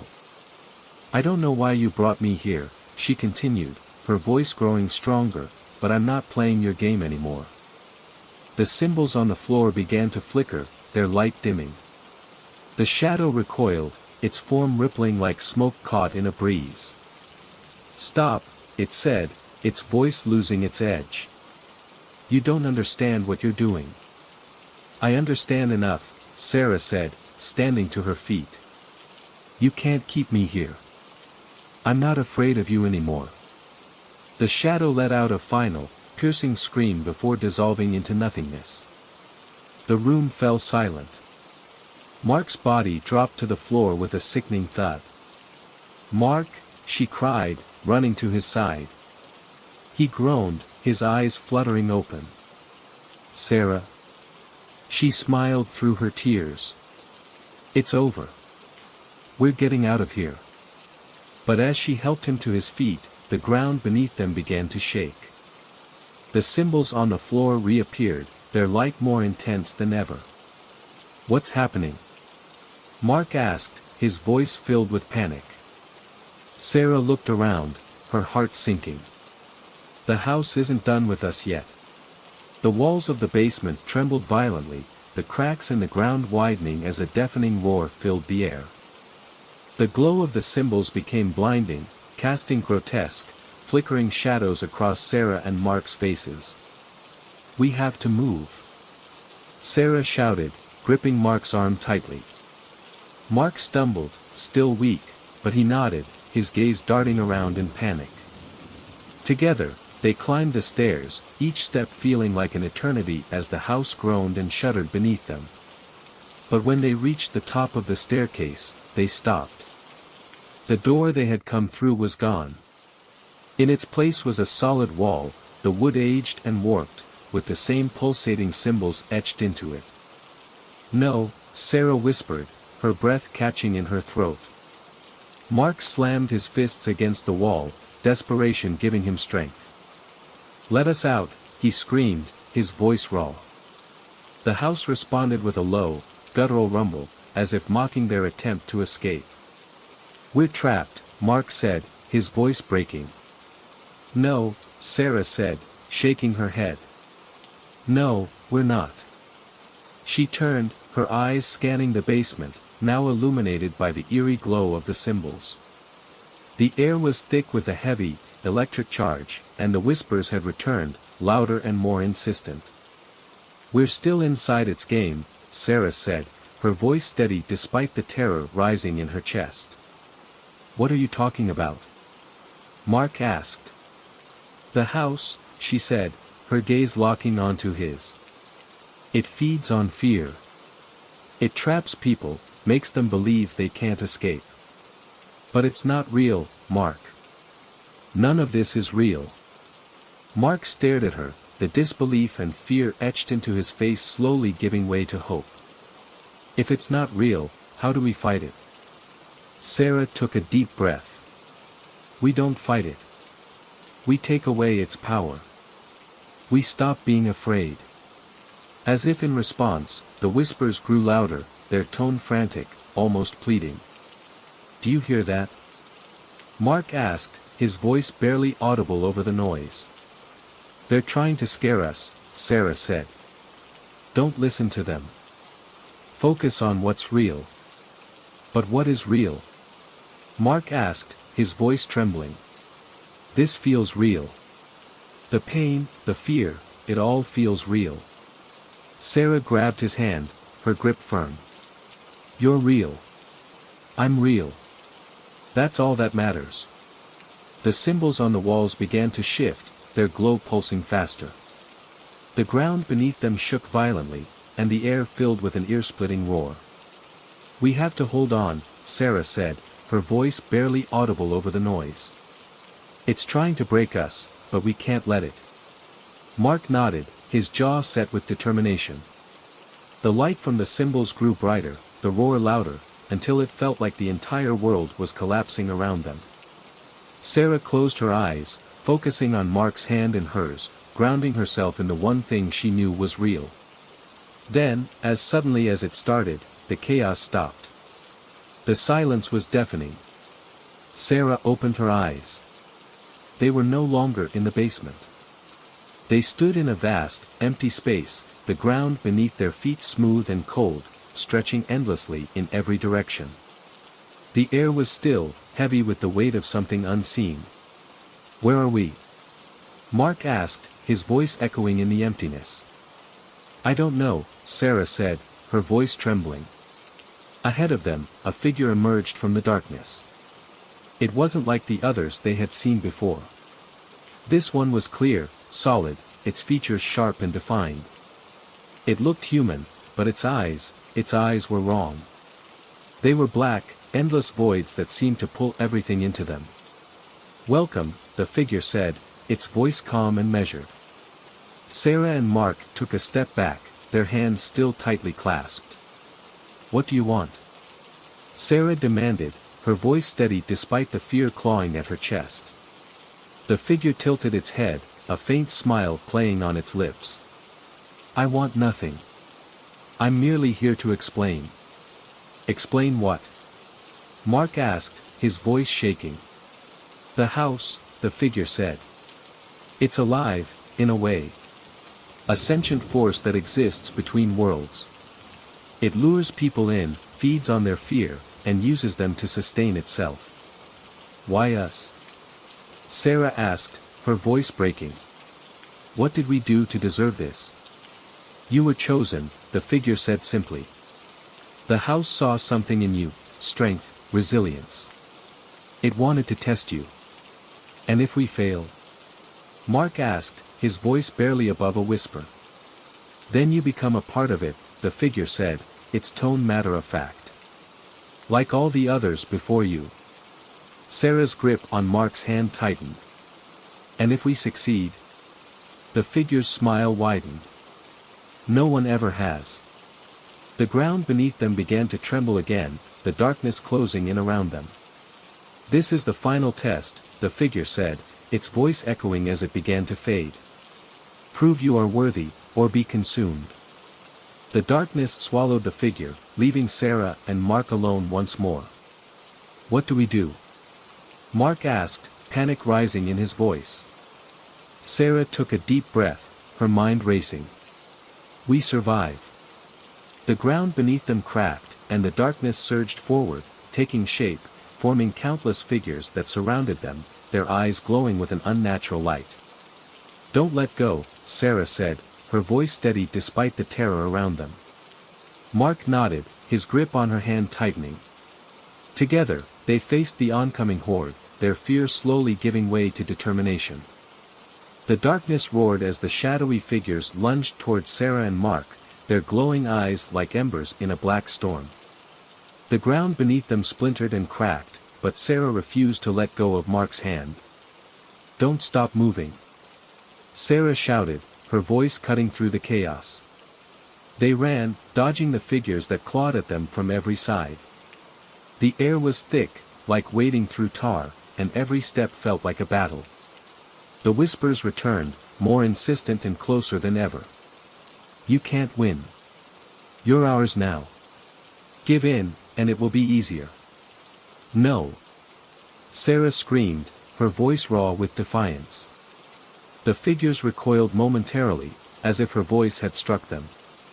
Keep going, she said, pulling Mark forward. Don't listen to them. Ahead of them, a faint light began to appear, small and distant but steady. Do you see that? Mark asked, his voice filled with both hope and fear. Yes, Sarah said. That's where we're going.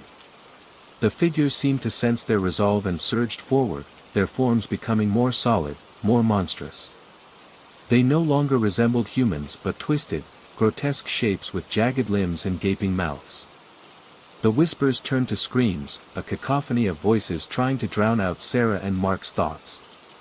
You can't escape. Give in. You're nothing. Sarah clenched her teeth, focusing on the light ahead. We're not stopping. No matter what. The closer they got to the light, the more the figures multiplied, their movements frantic and desperate. It was as if the house itself was panicking, throwing everything it had at them. Then, the ground beneath them gave way. Sarah and Mark fell, tumbling through the darkness. When they landed, the air was cold and sharp, biting into their skin. They were no longer surrounded by darkness but standing in a circular room. The walls were covered in the same glowing symbols, their light pulsating like a heartbeat. In the center of the room was a pedestal, and on it sat an object, a small, intricately carved box. The whispers returned, but now they were softer, almost pleading. Don't touch it. You don't understand. It's not what you think. Mark stared at the box, his brow furrowed. What is that? Sarah stepped forward cautiously, her eyes locked on the box. I don't know, but I think it's the heart of this place. The symbols on the walls pulsed faster, and the air in the room grew heavier. Sarah, Mark said, his voice trembling. Maybe we shouldn't. We don't have a choice, Sarah said firmly. She reached out toward the box, her fingers brushing against its surface. The moment she touched it, the room erupted in light. The whispers turned to screams, not of anger or malice, but of pain. The ground shook violently, and the symbols on the walls began to fade. What's happening? Mark shouted, shielding his eyes from the light. I think I'm ending it, Sarah said, her voice steady despite the chaos around them. The box grew warm in her hands, and she could feel something inside it, something alive. She hesitated, her mind racing.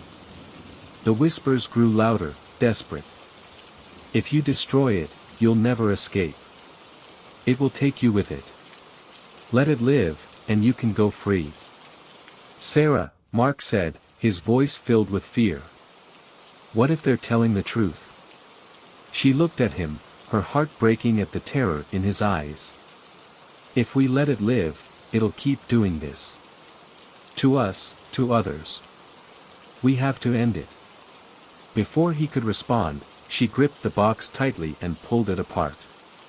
The room exploded in light, and a wave of energy slammed into them, throwing them to the ground. When Sarah opened her eyes, she was lying on grass. The air was warm, and the sky above her was a soft shade of blue, dotted with clouds. Sarah, Mark's voice said, trembling. She sat up and saw him next to her, his face pale but alive. They were in the clearing where it all began, the house nowhere in sight. Is it over? Mark asked, his voice barely above a whisper. Sarah looked around, her heart pounding. The clearing was quiet, peaceful.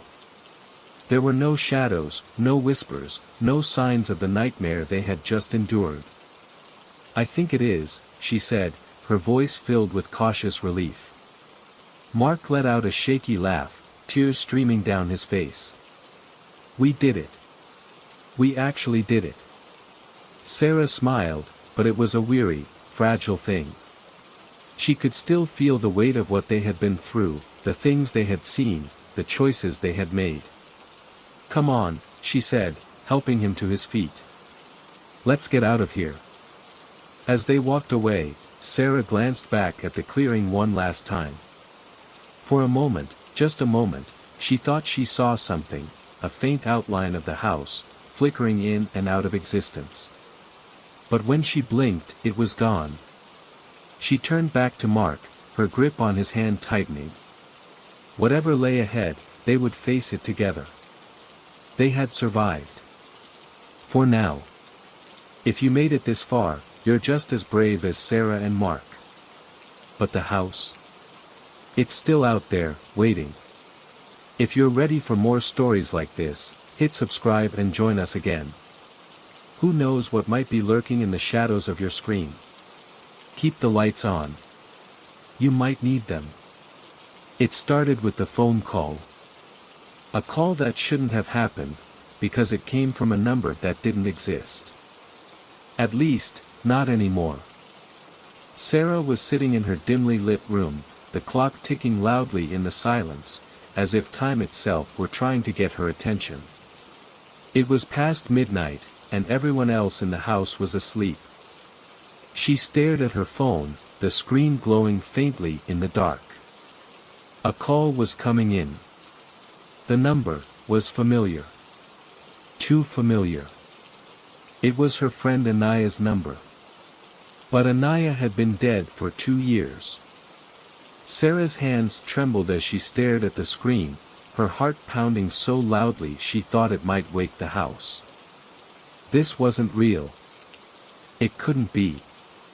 But the phone kept ringing. The sound sliced through the silence, sharp and relentless. Against every ounce of reason screaming at her to let it go to voicemail, she answered. There was nothing but static on the other end. And then, a voice. Help me. The words were barely a whisper, but they hit Sarah like a punch to the gut. It was Anaya's voice. There was no mistaking it. Sarah's throat tightened. Anaya, she croaked, her voice barely audible. Is this some kind of sick joke? But the static only grew louder, almost deafening. She was about to hang up when she heard it again, clearer this time. Help me, before it's too late. Then the line went dead. Sarah stared at the phone, her breath coming in short gasps. Her mind raced. Was someone playing a cruel prank? Or was it something worse? She knew Anaya's death had been sudden, mysterious even. A car accident, they'd said. But there had always been something off about it. She had to know. She had to be sure. Throwing on a hoodie, Sarah slipped out of her room and into the hallway, her bare feet silent against the wooden floor. The house felt colder than usual, the air thick with something she couldn't quite place. She paused at the top of the stairs, listening. Nothing. Just the usual creaks and groans of the old house settling. But as she reached the bottom of the stairs, she felt it, a presence. As if someone, or something, was watching her. Sarah turned, her eyes scanning the darkened living room. Everything looked normal, but the feeling wouldn't go away. She shook it off and grabbed her keys from the hook by the door. She needed answers, and she was going to get them. Anaya's house had been abandoned since the accident. No one went near it anymore. Some said it was haunted. Others said it was cursed. But Sarah didn't care. If there was even a chance that Anaya was trying to reach out, she had to find out why. The drive was short but felt like an eternity. The closer she got, the heavier the air seemed to become, until breathing felt like a chore. She parked in front of the crumbling two-story house and stared at it. The windows were broken, the roof sagging in places. It looked like it had been forgotten by the world. Sarah hesitated for only a moment before stepping out of the car. The cold night air bit at her skin, but she ignored it. She walked up the cracked stone path, her footsteps echoing in the eerie silence. The front door was ajar, swinging gently in the breeze. She pushed it open and stepped inside. The smell hit her first, damp and rotting wood, mixed with something metallic. Blood? She shook her head. No, it was just her imagination. The floorboards creaked under her weight as she moved through the house, the shadows seeming to stretch and twist around her. She called out, her voice trembling, "Anaya. Are you here?" Silence. Then, a soft sound. Like footsteps, but lighter, almost as if someone were tiptoeing across the floor above her. Sarah's breath hitched. She clenched her fists, forcing herself to stay calm. She moved toward the staircase, each step feeling heavier than the last. As she reached the top, she heard it again, closer this time. A whisper. "Help me." Sarah spun around, her heart racing. The hallway was empty, but the whisper was still there, hanging in the air like a ghost. She followed the sound to Anaya's old room. The door was slightly open, just enough for her to see the edge of the bed. She pushed it open the rest of the way, the hinges groaning in protest. The room was exactly as she remembered it. Dust-covered furniture, faded posters on the walls, and the old teddy bear Anaya had loved sitting on the bed. But something was wrong. The bear's head was tilted at an unnatural angle, and its button eyes seemed to be staring right at her. Sarah took a step back, her stomach twisting. She wasn't alone. A shadow moved in the corner of the room. She froze, unable to breathe, as the shadow grew, stretching across the wall like ink spreading through water. And then, it spoke. "You shouldn't have come." Sarah's legs felt like stone, rooted to the spot as the shadow loomed over her. The voice, it wasn't Anaya's. It was something else, something far darker. Low and guttural, it oozed malice with every word. "You shouldn't have come." Her mouth opened, but no sound came out. Every instinct screamed at her to run, but she couldn't move. The air around her felt heavy, suffocating, pressing in from all sides. Then the shadow began to shift, slithering along the walls like black smoke, curling toward her.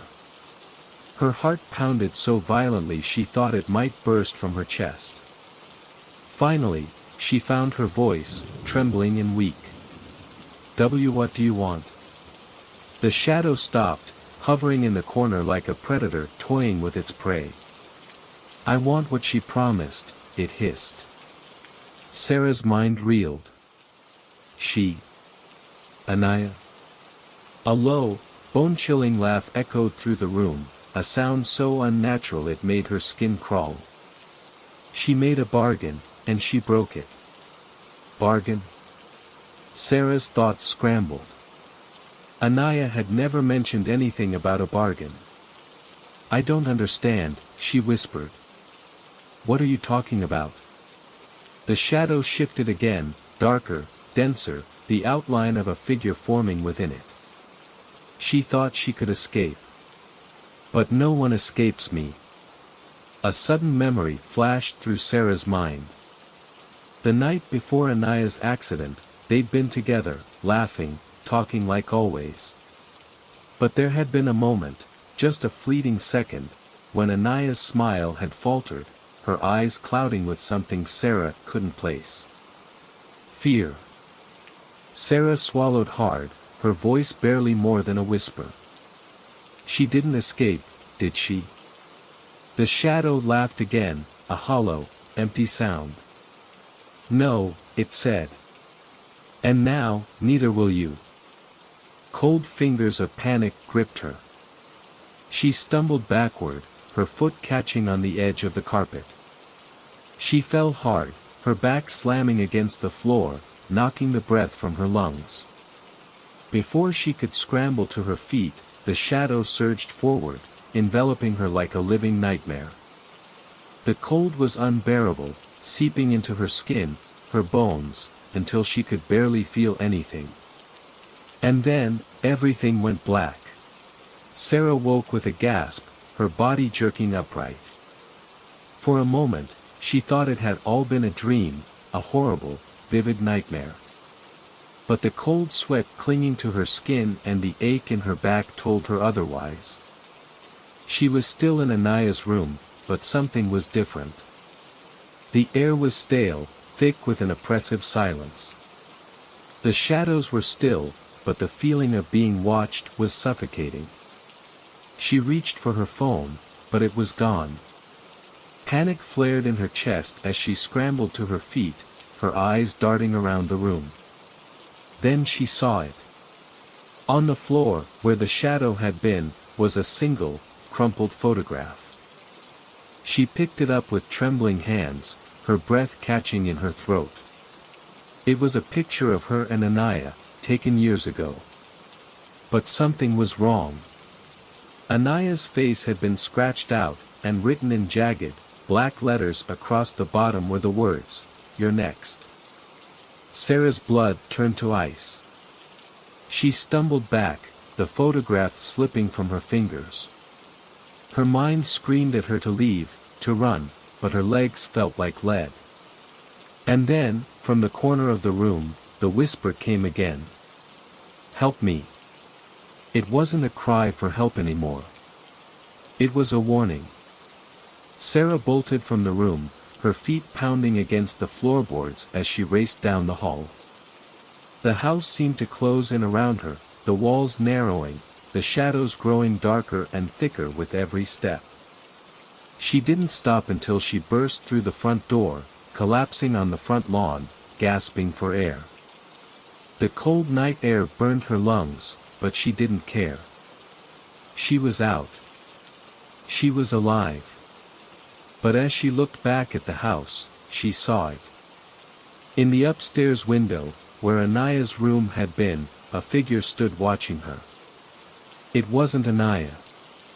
Sarah's heart clenched, a cold dread washing over her as the figure raised a hand, pressing it against the glass. Slowly, deliberately, it traced a single word into the fogged windowpane, "Stay." She didn't wait to see more.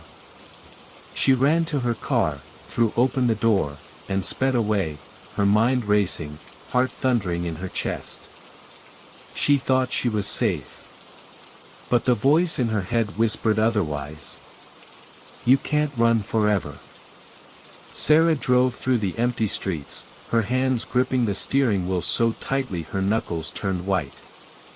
The shadows outside the car seemed darker than usual, like they were following her, stretching out long and unnatural under the dim streetlights. Her mind raced, replaying every chilling second inside Anaya's house. The whisper, the shadow, the photograph. It all felt unreal, like a waking nightmare she couldn't shake. She glanced at the rearview mirror, half expecting to see that figure staring back at her, but the back seat was empty. For now. The whisper from the house echoed in her mind. You can't run forever. She slammed the brakes at a red light, her chest heaving with ragged breaths. This wasn't happening. It couldn't be real. Ghosts didn't make phone calls. Shadows didn't speak. But her trembling hands told her otherwise. As she sat at the intersection, the quiet was shattered by a notification chime from her phone. She snatched it from the passenger seat, her pulse spiking. A new message. No number. Just one word, home. Her heart stopped. She whipped her head around, eyes darting through the darkness beyond the windows. No one was there, but the air in the car grew colder, suffocating. She didn't have time to think. The light turned green, and she floored the gas, the tires screeching as the car tore down the empty road. Home. The word clung to her like a curse. What did it want? Why was it taunting her? She needed answers. But more than that, she needed help. Her mind raced to the only person she could think of, Daniel. He had been Anaya's boyfriend before the accident. If anyone knew what this thing was, it would be him. She hated herself for dragging him into this, but she didn't have a choice. She picked up her phone again, fingers trembling as she dialed his number. It rang once. Twice. Then, a voice, groggy and irritated. Sarah. It's 3 a.m. I need your help, she blurted, her voice shaking. It's about Anaya. There was a long pause, and when Daniel spoke again, his tone had shifted, calm, but cold. Sarah, it's been 2 years. Let it go. No, she snapped, gripping the steering wheel tighter. Listen to me. Something is wrong. I got a call, from her number. Silence. Her number, he finally said, disbelief dripping from his words. Yes, she whispered, tears stinging her eyes. And it wasn't just a call. There's something in her house. It's not her, Daniel. It's something else. She heard him exhale sharply. Where are you? Driving. I think it's following me. Another pause. Then, come to my place. Now. She hung up without another word, the fear pressing down on her like a weight. She wasn't sure if she'd made the right decision, but she needed someone, anyone, to believe her. Daniel lived in a small apartment on the edge of town. It was dark when she arrived, the parking lot deserted. She parked the car, the engine ticking as it cooled, and sat for a moment, staring up at the building. Every nerve in her body screamed at her to stay in the car, to drive away and never look back.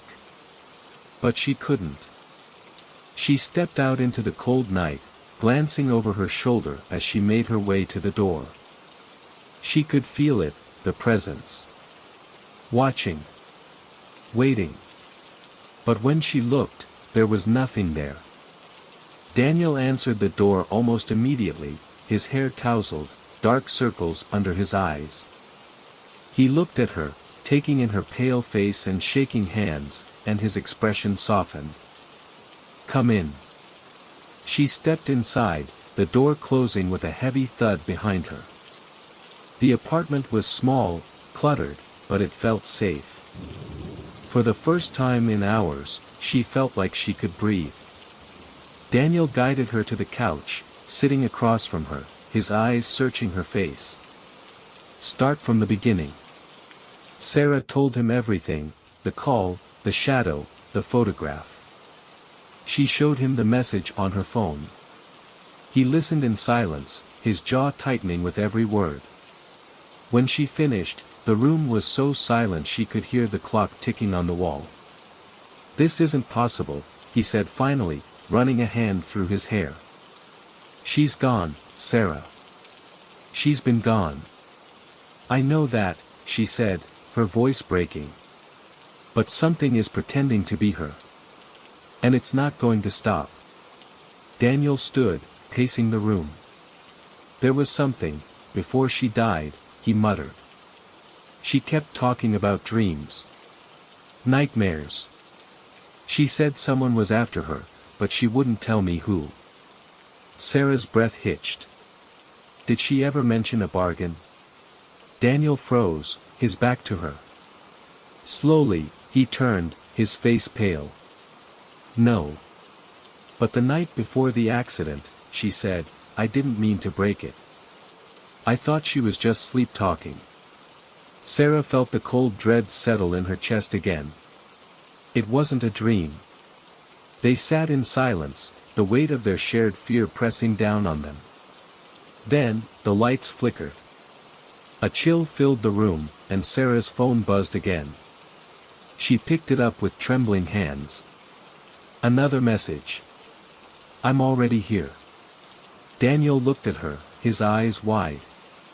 "What does it want?" The answer came, not from Sarah, but from the whisper in the dark. "You." Chapter 4. The whisper hung in the air like poison, wrapping around them, making it hard to breathe. Sarah's body went rigid, her heart pounding so violently it felt like it might rip through her chest.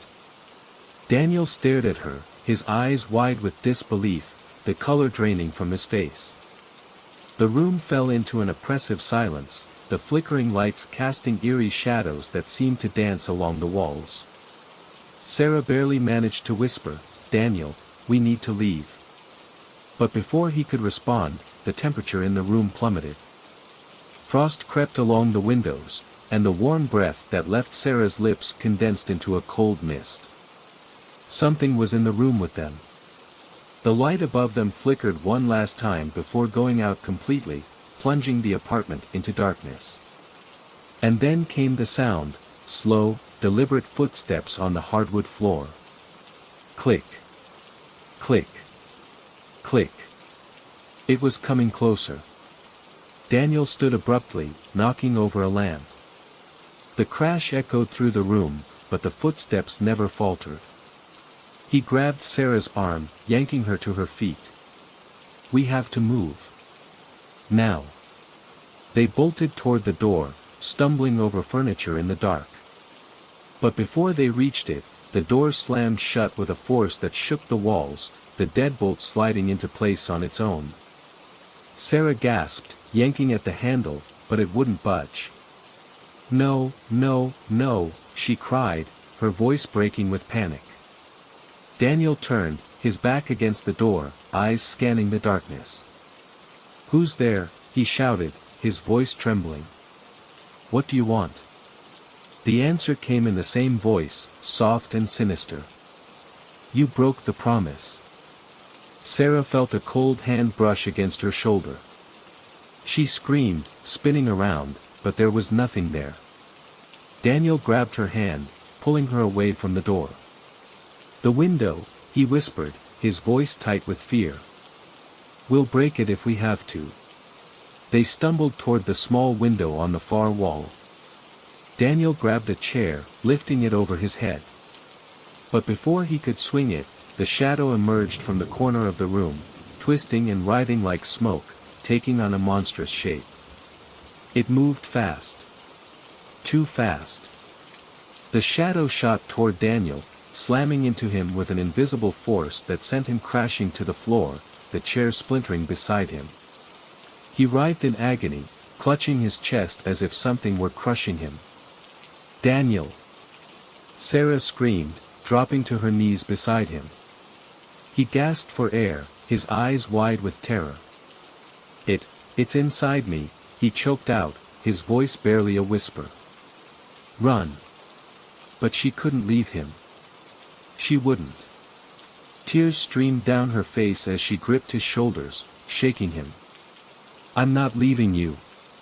The shadow twisted around them, the room filling with a suffocating blackness. The whisper was everywhere now, echoing in her mind, drowning out everything else. "You broke the promise. And now you'll pay." Sarah clutched Daniel's hand, her own trembling violently. "What promise? What did she do?" Daniel's body convulsed, his eyes rolling back, his lips moving soundlessly. Then he stilled. For a moment, the world seemed to hold its breath. And then, he opened his eyes. They weren't his eyes anymore. Black. Empty. Void. A twisted smile spread across his face, something cruel and alien. He sat up slowly, his movements unnatural, like a puppet on strings. "Sarah," the thing that used to be Daniel whispered, its voice like broken glass. "You should have run." She scrambled back, her hand slipping on the floor as the thing rose to its feet, towering over her. "Stay away," she pleaded, her voice cracking. It took a slow step toward her, tilting its head unnaturally, as if savoring her fear. "Anaya begged too," it said. "She offered herself to save you. But she failed." Sarah's mind raced, horror twisting her stomach. "She tried to save me." The thing grinned wider. She thought her soul was enough. But promises have a price. Sarah's back hit the wall, her escape cut off. The thing knelt in front of her, its cold, dead eyes inches from her own. "You owe me now," it whispered. Tears streamed down her face as she trembled, her voice barely audible. "Please, what do you want?" It leaned closer, the cold radiating from it like death itself. "Your fear," it said. "Your despair." She could feel its breath, cold, rancid, on her face. She shut her eyes, waiting for the end. But then, the room shifted. A soft, familiar voice echoed through the darkness. "Sarah, don't give in." Her eyes snapped open. The shadow recoiled, hissing, as if in pain. For the briefest moment, the oppressive weight lifted. The voice, it was Anaya. "Sarah," the voice called again, stronger this time. "You have to fight." The thing snarled, lunging toward her, but Sarah felt something inside her ignite, a flicker of hope. She wasn't alone. Anaya hadn't abandoned her. With trembling hands, she reached for the photograph on the floor, clutching it like a lifeline. "You didn't win," she whispered, her voice growing stronger. "You didn't take her. And you won't take me." The shadow shrieked, writhing violently as if her words burned it. Daniel's body convulsed again, the twisted smile faltering. The shadow began to unravel, the black smoke dissipating into the air. "No," it screeched, its voice fading. "You can't escape." But it was too late. The room filled with light, blinding and pure, and the shadow dissolved into nothingness. Daniel collapsed, his body limp and unmoving. Sarah knelt beside him, shaking, tears blurring her vision. "Daniel," she whispered, her voice raw. He stirred, groaning softly, his eyes fluttering open. They were his eyes again, clear, human, and full of confusion. "Sarah, what happened?" She smiled through her tears, relief flooding her. "It's over," she whispered, though she wasn't sure if she truly believed it. In the distance, the faintest echo of a whisper lingered. Chapter 4. The whisper hung in the air like poison, wrapping around them, making it hard to breathe. Sarah's body went rigid, her heart pounding so violently it felt like it might rip through her chest. Daniel stared at her, his eyes wide with disbelief, the color draining from his face. The room fell into an oppressive silence, the flickering lights casting eerie shadows that seemed to dance along the walls.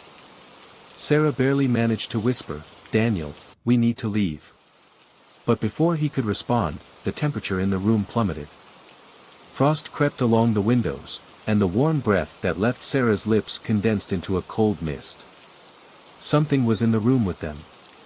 The light above them flickered one last time before going out completely, plunging the apartment into darkness. And then came the sound, slow, deliberate footsteps on the hardwood floor. Click. Click. Click. It was coming closer. Daniel stood abruptly, knocking over a lamp. The crash echoed through the room, but the footsteps never faltered. He grabbed Sarah's arm, yanking her to her feet. "We have to move. Now." They bolted toward the door, stumbling over furniture in the dark.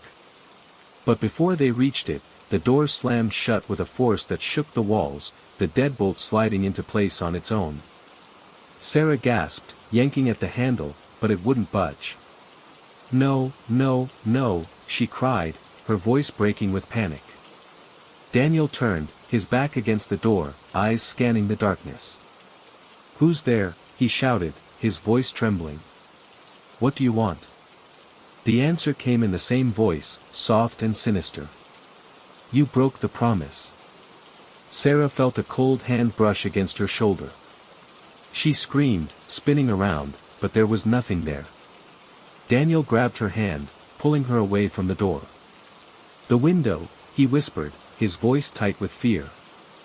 "We'll break it if we have to." They stumbled toward the small window on the far wall. Daniel grabbed a chair, lifting it over his head. But before he could swing it, the shadow emerged from the corner of the room, twisting and writhing like smoke, taking on a monstrous shape. It moved fast. Too fast. The shadow shot toward Daniel, slamming into him with an invisible force that sent him crashing to the floor, the chair splintering beside him. He writhed in agony, clutching his chest as if something were crushing him. "Daniel!" Sarah screamed, dropping to her knees beside him. He gasped for air, his eyes wide with terror. It's inside me," he choked out, his voice barely a whisper. "Run." But she couldn't leave him. She wouldn't.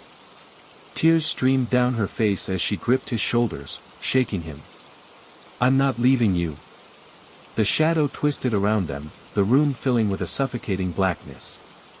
The whisper was everywhere now, echoing in her mind, drowning out everything else. "You broke the promise. And now you'll pay."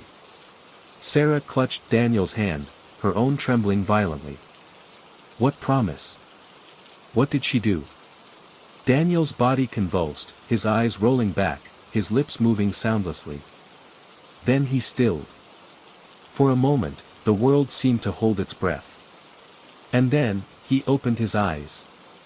They weren't his eyes anymore. Black. Empty. Void. A twisted smile spread across his face, something cruel and alien. He sat up slowly, his movements unnatural, like a puppet on strings. "Sarah," the thing that used to be Daniel whispered, its voice like broken glass. "You should have run." She scrambled back, her hand slipping on the floor as the thing rose to its feet, towering over her. "Stay away," she pleaded, her voice cracking. It took a slow step toward her, tilting its head unnaturally, as if savoring her fear. "Anaya begged too," it said. "She offered herself to save you. But she failed." Sarah's mind raced, horror twisting her stomach. "She tried to save me." The thing grinned wider. She thought her soul was enough. But promises have a price. Sarah's back hit the wall, her escape cut off. The thing knelt in front of her, its cold, dead eyes inches from her own. "You owe me now," it whispered. Tears streamed down her face as she trembled, her voice barely audible. "Please, what do you want?" It leaned closer, the cold radiating from it like death itself. "Your fear," it said. "Your despair." She could feel its breath, cold, rancid, on her face. She shut her eyes, waiting for the end. But then, the room shifted. A soft, familiar voice echoed through the darkness. "Sarah, don't give in." Her eyes snapped open. The shadow recoiled, hissing, as if in pain. For the briefest moment, the oppressive weight lifted. The voice, it was Anaya. "Sarah," the voice called again, stronger this time. "You have to fight." The thing snarled, lunging toward her, but Sarah felt something inside her ignite, a flicker of hope. She wasn't alone. Anaya hadn't abandoned her. With trembling hands, she reached for the photograph on the floor, clutching it like a lifeline. "You didn't win," she whispered, her voice growing stronger. "You didn't take her. And you won't take me." The shadow shrieked, writhing violently as if her words burned it. Daniel's body convulsed again, the twisted smile faltering. The shadow began to unravel, the black smoke dissipating into the air. "No," it screeched, its voice fading. "You can't escape." But it was too late. The room filled with light, blinding and pure, and the shadow dissolved into nothingness. Daniel collapsed, his body limp and unmoving. Sarah knelt beside him, shaking, tears blurring her vision. "Daniel," she whispered, her voice raw. He stirred, groaning softly, his eyes fluttering open. They were his eyes again, clear, human, and full of confusion. "Sarah, what happened?" She smiled through her tears, relief flooding her. "It's over," she whispered, though she wasn't sure if she truly believed it. In the distance, the faintest echo of a whisper lingered. "For now." Chapter 5. Sarah couldn't shake the feeling that the nightmare wasn't truly over, even as the first rays of dawn broke through the curtains, casting pale light over the apartment. She sat on the floor, her back against the couch, watching Daniel as he tried to process what had just happened. His face was pale, his hands trembling as he tried to make sense of the events that had unfolded. He blinked a few times, rubbing his face as if waking from a bad dream. I don't remember anything. I felt like I couldn't breathe. It was like something was inside me." Sarah's heart ached for him. She had seen the look in his eyes just before whatever that thing was, had taken over. The way he had smiled, twisted, and spoken with that voice that wasn't his. It had sent a chill down her spine, and now, the fear that had gripped her earlier was coming back, creeping slowly into her thoughts. "I know," she whispered, her voice hoarse. "It wasn't you, Daniel." Daniel looked at her, his expression one of both confusion and guilt. I don't understand. What the hell happened?" "That thing, it took me. And it." He stopped, his eyes narrowing in sudden realization. "The promise." The thing said something about a promise. "And Anaya." Sarah nodded, feeling the weight of his words settle in her stomach. Anaya's promise. She had made some kind of deal, some bargain, and it had cost her everything. Not just her life, but the very thing that had come for them, the thing that had now tried to claim Daniel. "It didn't stop," Sarah murmured. "It kept coming, even after Anaya was gone. It used her, to reach me. To get to me." Daniel's jaw clenched, his expression hardening. "We can't just let it win." We need to figure this out, Sarah. If that thing was tied to her somehow, maybe we can stop it, before it comes back. Sarah looked out the window at the gray sky, feeling the cold creep back into her bones. She wasn't sure what they were dealing with, but she knew one thing for certain: whatever had happened last night wasn't the end. It couldn't be. The air in the room shifted again, and for a moment, she thought she heard something, just a whisper, a faint sound. She stood abruptly, her eyes scanning the room. "Did you hear that?" she asked, her voice trembling. Daniel looked around, his expression turning wary. "No," he said, but there was an edge to his voice that wasn't there before. He stood too, his body tense, as though he were preparing for something. Another whisper. Sarah's blood ran cold.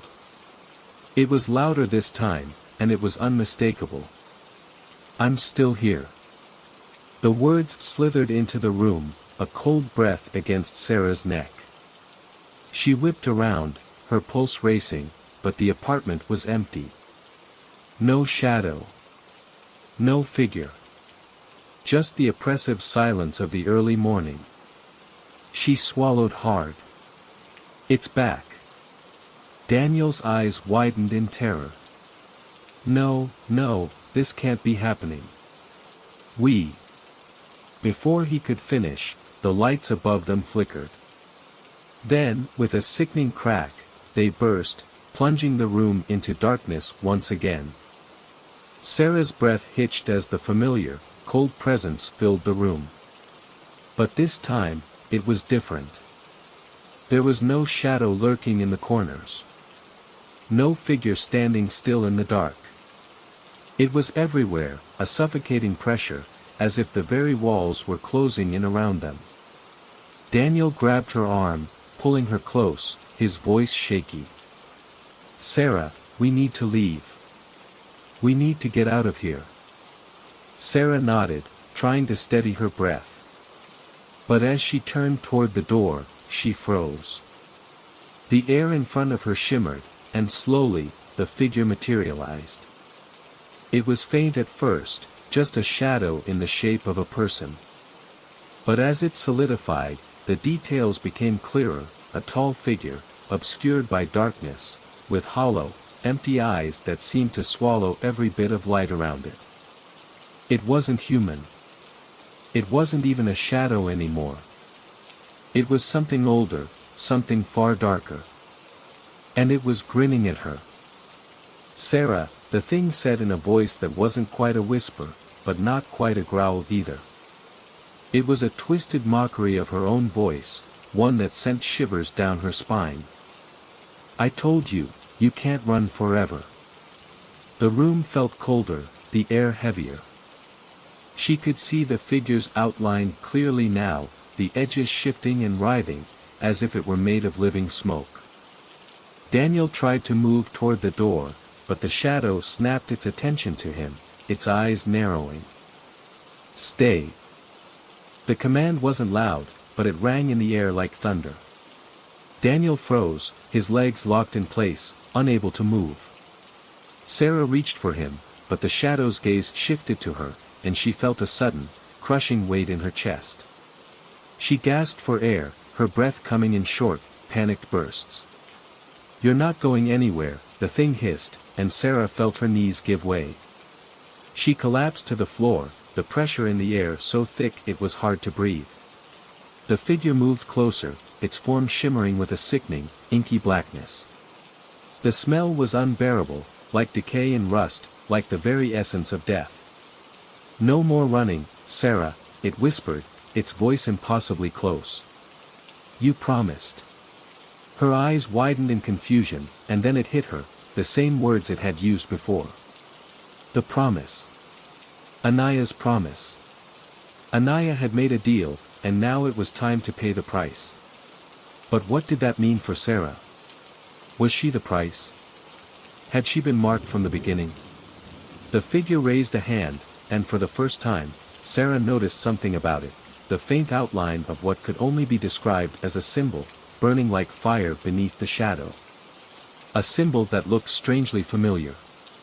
Before she could react, the figure lunged forward, and everything went black.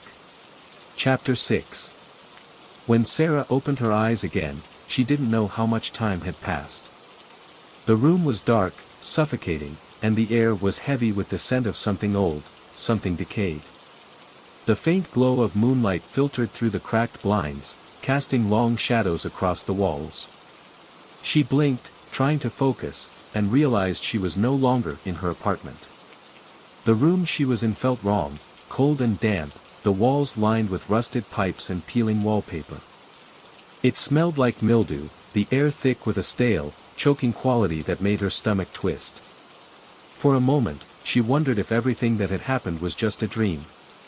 Maybe the shadow, the whispers, Daniel's possession, maybe it had all been a hallucination, a trick of the mind brought on by the stress, the grief, the fear.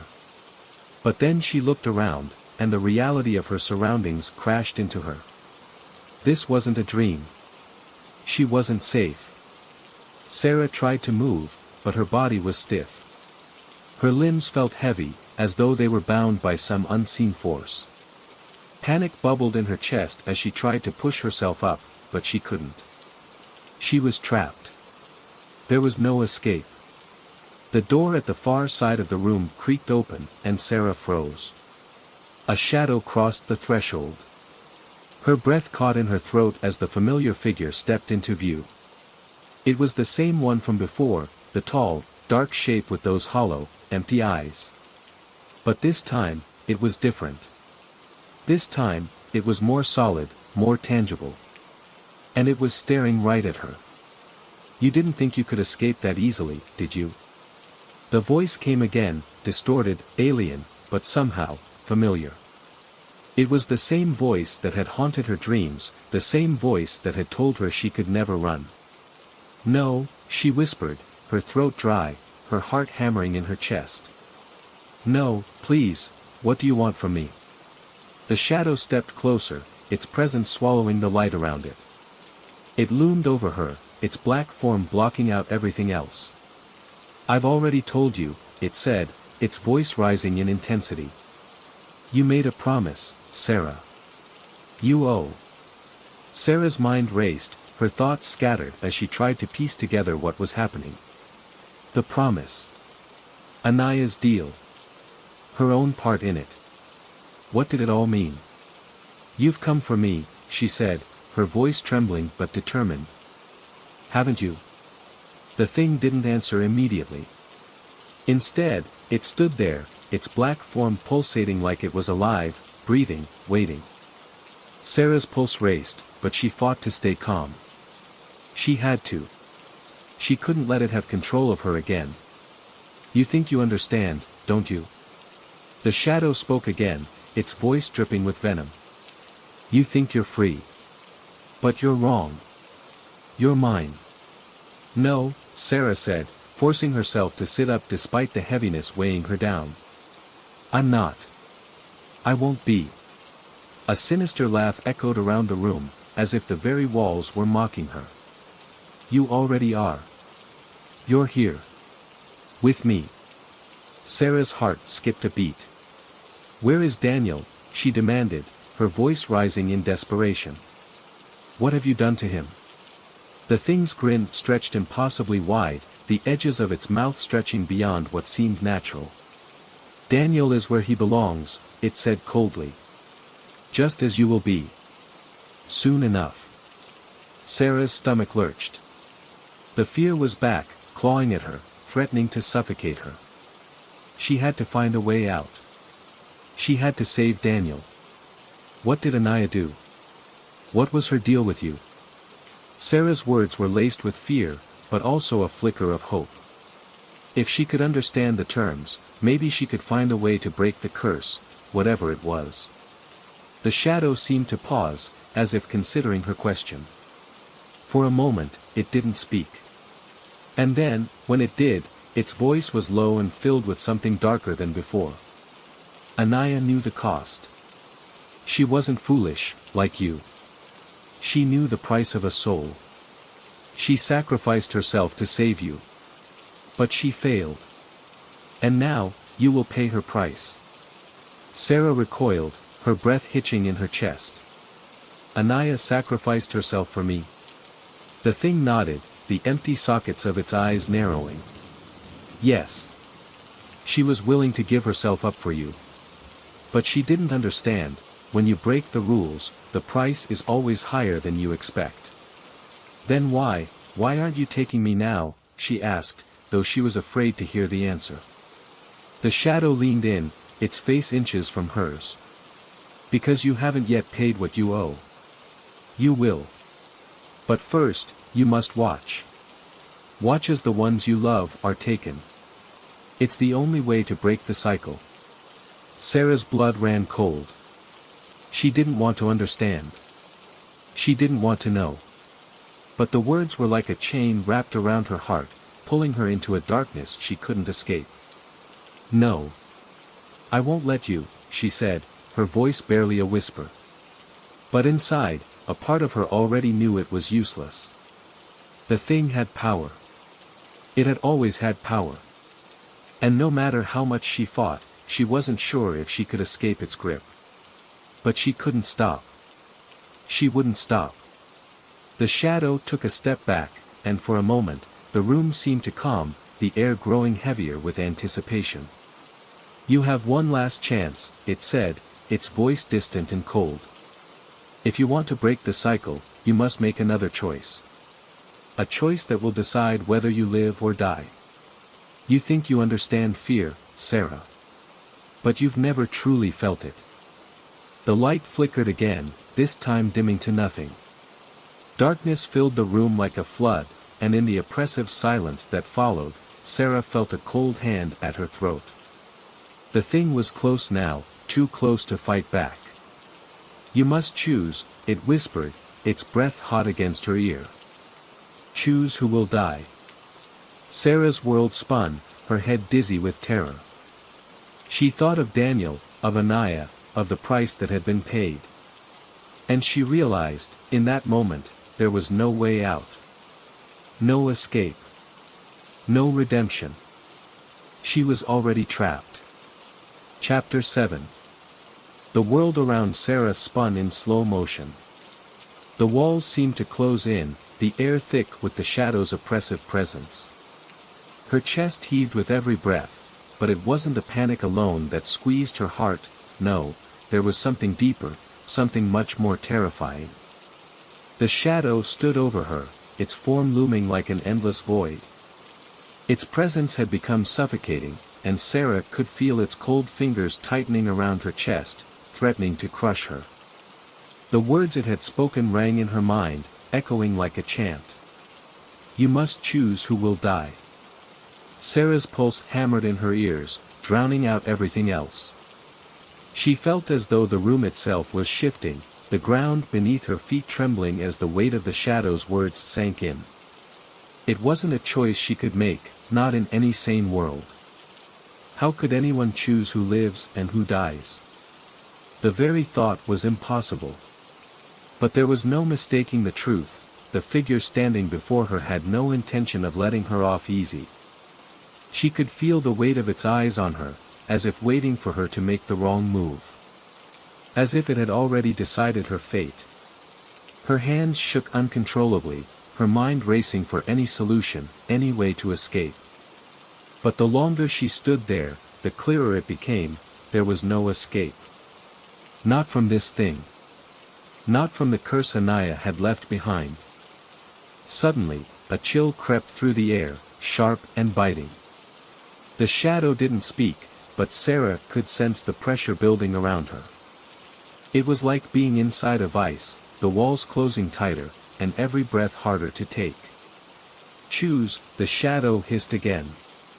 Its voice was thick with malice, each word dripping with the promise of pain and suffering. Or I will choose for you. Tears welled in Sarah's eyes, but she wiped them away quickly, determined not to show fear, not to give this thing the satisfaction. Her gaze darted around the room, searching for something, anything, that could help her. It was then she noticed something strange, the symbol on the shadow's form. It was faint, glowing just beneath the surface of the darkness, like it was pulsing with energy. It was the same symbol she had seen before, when she had first confronted the creature in the apartment. The same one that had burned into her memory after Anaya's death. Her heart skipped a beat. The symbol was the key. The pieces of the puzzle were starting to fall into place, but there was no time. She couldn't think of the whole picture, couldn't figure out the plan right now. All she knew was that the symbol was tied to everything, tied to Anaya's promise, to the shadow's power, and to the curse she was now part of. "Who will die, Sarah?" the shadow asked again, its voice now a low, mocking whisper. "You don't have much time. Choose." Sarah's heart thudded in her chest. But in the midst of her terror, something clicked in her mind. It wasn't just about choosing who would live or die. It was about breaking the cycle. Breaking the rules the shadow had set. She had to find a way to destroy the very thing that was tormenting her. The shadow's gaze didn't waver. It was growing impatient. But just before Sarah could give in to the fear, a sudden realization struck her like a bolt of lightning. She had one final chance. She could feel it in her gut, the presence of something, or rather, someone, that had been with her all along. Anaya. Anaya had sacrificed herself. The shadow was using her, manipulating the pact she had made. But what if there was a way to use the pact against it? The shadow's eyes flickered, and in that moment of hesitation, Sarah lunged forward. With a cry, she tore a shard of broken glass from the floor, her fingers trembling as she held it up in defense. The shadow recoiled slightly, as if the sight of the glass, the sharpness of it, caused it to hesitate. But Sarah wasn't sure if it was afraid or if it was just mocking her. "You think you can fight me?" the shadow scoffed. "You're nothing." But Sarah wasn't trying to fight it. She wasn't trying to fight anything anymore. She was reclaiming something, her will, her choice. The curse had taken so much from her, from Anaya, and from Daniel. It was time to take something back. The glass in her hand gleamed in the dim light, and with it, she slashed through the air, her voice trembling as she spoke the words that had been echoing in her mind since the beginning. "I break the promise," she whispered. "I break the pact." For a moment, there was silence. And then, everything changed. The shadow recoiled as though struck by lightning. Its form began to unravel, its edges turning to smoke, curling and dissipating like mist in the wind. The symbol beneath its body flickered and twisted, then vanished entirely, leaving only emptiness in its wake. Sarah's heart pounded in her chest as she stepped back, unsure of what had just happened. Had she done it? Had she broken the curse? But before she could even breathe, the darkness around her began to shift once again. The air grew colder, and she heard a voice, a familiar, echoing voice. "You think it's over, Sarah?" The voice was Anaya's. Sarah froze, her blood running cold.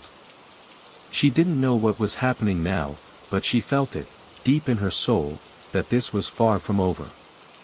The shadow might have been defeated, but the true price of Anaya's sacrifice was still to be paid. "No," Sarah whispered, shaking her head. "Not again." But there was no time to question what the voice meant, because as the last words of the curse filled her ears, the walls began to crumble, and everything, began to fall apart. The room was suffocatingly quiet, except for the soft crackle of the rain hitting the windows. Aisha stared at the suitcase on the floor, still half unpacked. She had only moved in 2 days ago, and already, something felt wrong. The house, a century-old Victorian with faded charm, had seemed like a dream come true when she first saw it. Cheap rent, beautiful architecture, and most importantly, a fresh start. But now, sitting in the dim light of a single flickering lamp, Aisha couldn't shake the unease that gnawed at her. It started small, like the creak of footsteps in the hallway at night or the sound of faint whispers she couldn't quite make out. She told herself it was the house settling or her imagination running wild. Until last night. She had been brushing her teeth, leaning over the old porcelain sink, when she saw it in the mirror. A shadow. It wasn't her own, she was sure of it. It moved behind her, just a quick, blurry shape that seemed to dissolve into the darkness before she could turn around. She laughed nervously, chalking it up to exhaustion, but deep down, she knew better. Tonight, the feeling was worse. Her phone buzzed, pulling her out of her thoughts. A text from her friend, Sarah. "How's the new place? Settling in okay?" She hesitated before replying. Should she mention the strange occurrences? No. Sarah would laugh, or worse, worry. All good. Just getting used to the quiet, asterisk. She hit send and put the phone down, trying to convince herself it was true. But as she sat there, the quiet became oppressive. Her eyes flicked to the corner of the room where a tall, antique wardrobe stood. It came with the house, the landlord had said, part of its charm. Aisha hadn't bothered to open it yet. But now, she couldn't stop staring at it. The rain outside seemed to grow louder, pounding against the windows like frantic fingers. The wardrobe loomed, its dark wood polished to an eerie sheen. Aisha told herself it was just a piece of furniture, but the longer she looked, the more it seemed to breathe. She shook her head and stood up. This was ridiculous. She marched over to the wardrobe, grabbed the brass handle, and yanked it open. Empty. She exhaled a shaky laugh. See? Nothing. But then, just as she turned to walk away, she heard it. A faint, almost imperceptible scratching sound, coming from inside the wardrobe. She froze. Her heart pounded in her chest as she slowly turned back. The door was still open, revealing only empty shelves. She leaned closer, straining to hear. The sound was gone. Aisha laughed nervously, shutting the wardrobe with a firm click. I need to get some sleep. But as she turned back to her bed, she saw it. A shadow, darker than the rest of the room, crouched in the corner. It wasn't there before. Her breath caught in her throat. She couldn't move, couldn't speak. The shadow didn't move either, it just watched. She blinked, and it was gone. The next morning, Aisha tried to rationalize what had happened. She told herself it was a trick of the light, a figment of her imagination fueled by exhaustion and stress. But as the day went on, she couldn't shake the memory of those empty, watching eyes. Determined to prove to herself that nothing was wrong, she decided to explore the house. If she could familiarize herself with every creak and shadow, maybe she could stop being so jumpy. The house had 3 floors, with the third being an attic that the landlord had warned her was a bit cluttered. She hadn't been up there yet. When she opened the attic door, a wave of stale air hit her. The stairs groaned under her weight as she climbed up, flashlight in hand. The attic was just as the landlord had described, cluttered and dusty, with old furniture and boxes stacked haphazardly. She was about to turn back when something caught her eye, a small, leather-bound book lying on a broken chair. She picked it up, brushing off the dust. The cover was blank, but when she opened it, she saw pages filled with neat, handwritten entries. The first entry was dated March 3, 1924. I don't know how much longer I can stay in this house. The noises at night are getting louder, and I swear I saw someone standing in the hallway last night. But when I called out, no one answered, Aisha's stomach dropped. She flipped through the pages, skimming the entries. They were all written by someone named Margaret, who had lived in the house nearly a century ago. The entries grew increasingly frantic, describing shadows that moved, whispers that grew louder, and a suffocating sense of being watched.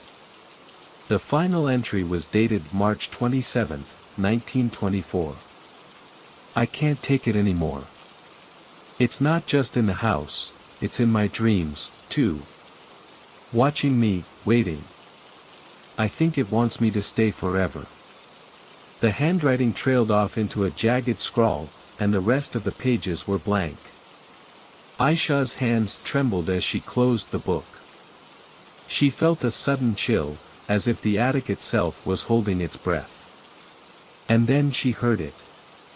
A soft, childlike giggle, echoing from the shadows behind her. The whispering shadows. It was a cold, moonless night when Emily arrived at the old house.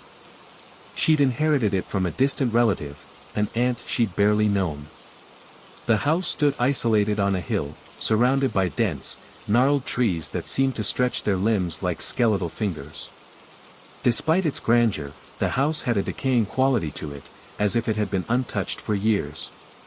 The air was thick with an unsettling silence, broken only by the crunching of leaves beneath her boots as she approached the front door. Emily shivered, her breath visible in the frigid night air. With a deep breath, she inserted the key into the lock, and the door creaked open. Inside, dust motes floated in the dim light, the wooden floors groaning with every step she took. The walls were lined with faded portraits of people she didn't recognize. As she wandered deeper into the house, Emily could feel eyes watching her, but every time she turned to check, the hallway was empty. She shook it off, thinking it was just nerves. The house had a strange energy, but she would get used to it. The next day, Emily began unpacking her things. The house felt more alive than she expected. The windows rattled with the wind, and the floors seemed to shift beneath her feet. Still, she moved forward, determined to settle in. Later that evening, she explored the house's vast library, a cavernous room lined with shelves that creaked under the weight of old books. It was there she found the journal. It belonged to her late aunt. Flipping through the pages, Emily found an unsettling entry. The shadows have begun to speak. I don't know if they are real or just my mind slipping. They whisper when the house is quiet, and I cannot ignore them any longer. A chill ran down her spine. Emily laughed nervously, thinking it was just her aunt's overactive imagination. She closed the journal and turned off the lamp, intending to sleep. But as she lay in bed that night, she thought she heard a faint sound, a whispering, barely audible, but unmistakable. Get out, Her heart raced, and she quickly dismissed it as the wind. But the whispers grew louder each night, more insistent, more demanding. They seemed to come from the walls themselves, echoing in the silence of the house. One evening, as she walked down the hallway, she noticed something strange, a dark shape flickering in the corner of her vision. When she turned to look, the shape vanished, but the air grew colder. She hurried to her room, locking the door behind her, but the feeling of being watched never left. The next night, she could no longer ignore the strange presence. As she walked past the same hallway, she saw it again, this time, clearer. A figure, tall and gaunt, stood in the shadows. Its eyes were black voids, and it did not move. It only stared. Frozen in terror, Emily backed away slowly. Her heart pounded in her chest. She slammed the door to her room and pressed her ear against it, but the whispering had stopped for the first time in days. Determined to get to the bottom of it, Emily began searching the house for answers. She scoured the attic and basement, but found nothing of interest. Then, she discovered a locked door in a far corner of the house. It was an old wooden door, different from the others, ancient, as if it had been untouched for decades. The key to the door had been hidden in a drawer in her aunt's study. When Emily unlocked it and opened the door, she was met with a suffocating darkness. The room was empty, save for a small, tattered chair in the middle of the floor. A strange symbol was carved into the wood beneath it, and the walls were lined with faded, torn wallpaper. Suddenly, the whispering started again, louder this time, as if right behind her. Come closer, Before she could react, something cold brushed against her neck. Emily spun around, but there was nothing there. Her heart raced, and panic set in. She slammed the door shut and rushed out of the room, but she knew something had changed. Whatever had been locked inside had just been unleashed. That night, the whispers turned into voices, deep, guttural, and growling. They seemed to come from every direction, reverberating through the walls. Emily was no longer alone in the house. The shadows had become alive, twisting and stretching in unnatural shapes. She ran from room to room, desperate to escape, but the house seemed to stretch endlessly. She found herself in the basement, her breath shallow, her mind racing. There, hidden behind a pile of old crates, she found another door, one that she hadn't seen before. It was different from the others, sealed shut with an iron lock. Without hesitation, Emily broke the lock and entered. Inside, the air was thick, oppressive. The floor was covered in old candles, melted down to stubs. In the center of the room, an altar stood, surrounded by symbols that were not of this world. The whispers were deafening now, screaming in her ears, urging her to come closer. She saw a book on the altar, a thick, leather-bound tome. Her hands trembled as she opened it, and the first line of text jumped out at her. To summon the shadow is to bargain with death. Before she could read more, the temperature in the room plummeted. The shadows in the corners began to swirl, coalescing into a figure. It was tall, faceless, its limbs twisted and elongated at unnatural angles. The creature moved toward her with horrifying speed. Frozen in terror, Emily could only watch as it reached for her. Its touch was cold, like death itself. The whispers turned into a single, guttural voice that echoed in her mind. You freed us, and now, you will join us. With a surge of adrenaline, Emily ran, the shadows chasing her, clawing at her heels. She scrambled up the stairs, but the creature was too fast, its limbs reaching out from the darkness. She slammed the door behind her, only to hear the whispers continue, louder and angrier than before. The house was alive with them, and Emily knew it would never let her go. She raced through the hallways, finally bursting out the front door into the night. The cold air hit her like a slap, but the house, stayed silent behind her. As she turned to leave, she heard the whispers again, echoing in the wind. We are never gone. Her breath came in ragged gasps, and as she looked back one last time, she saw the shadows stretching out toward her, reaching for her very soul. The house had not been abandoned. It had only been waiting.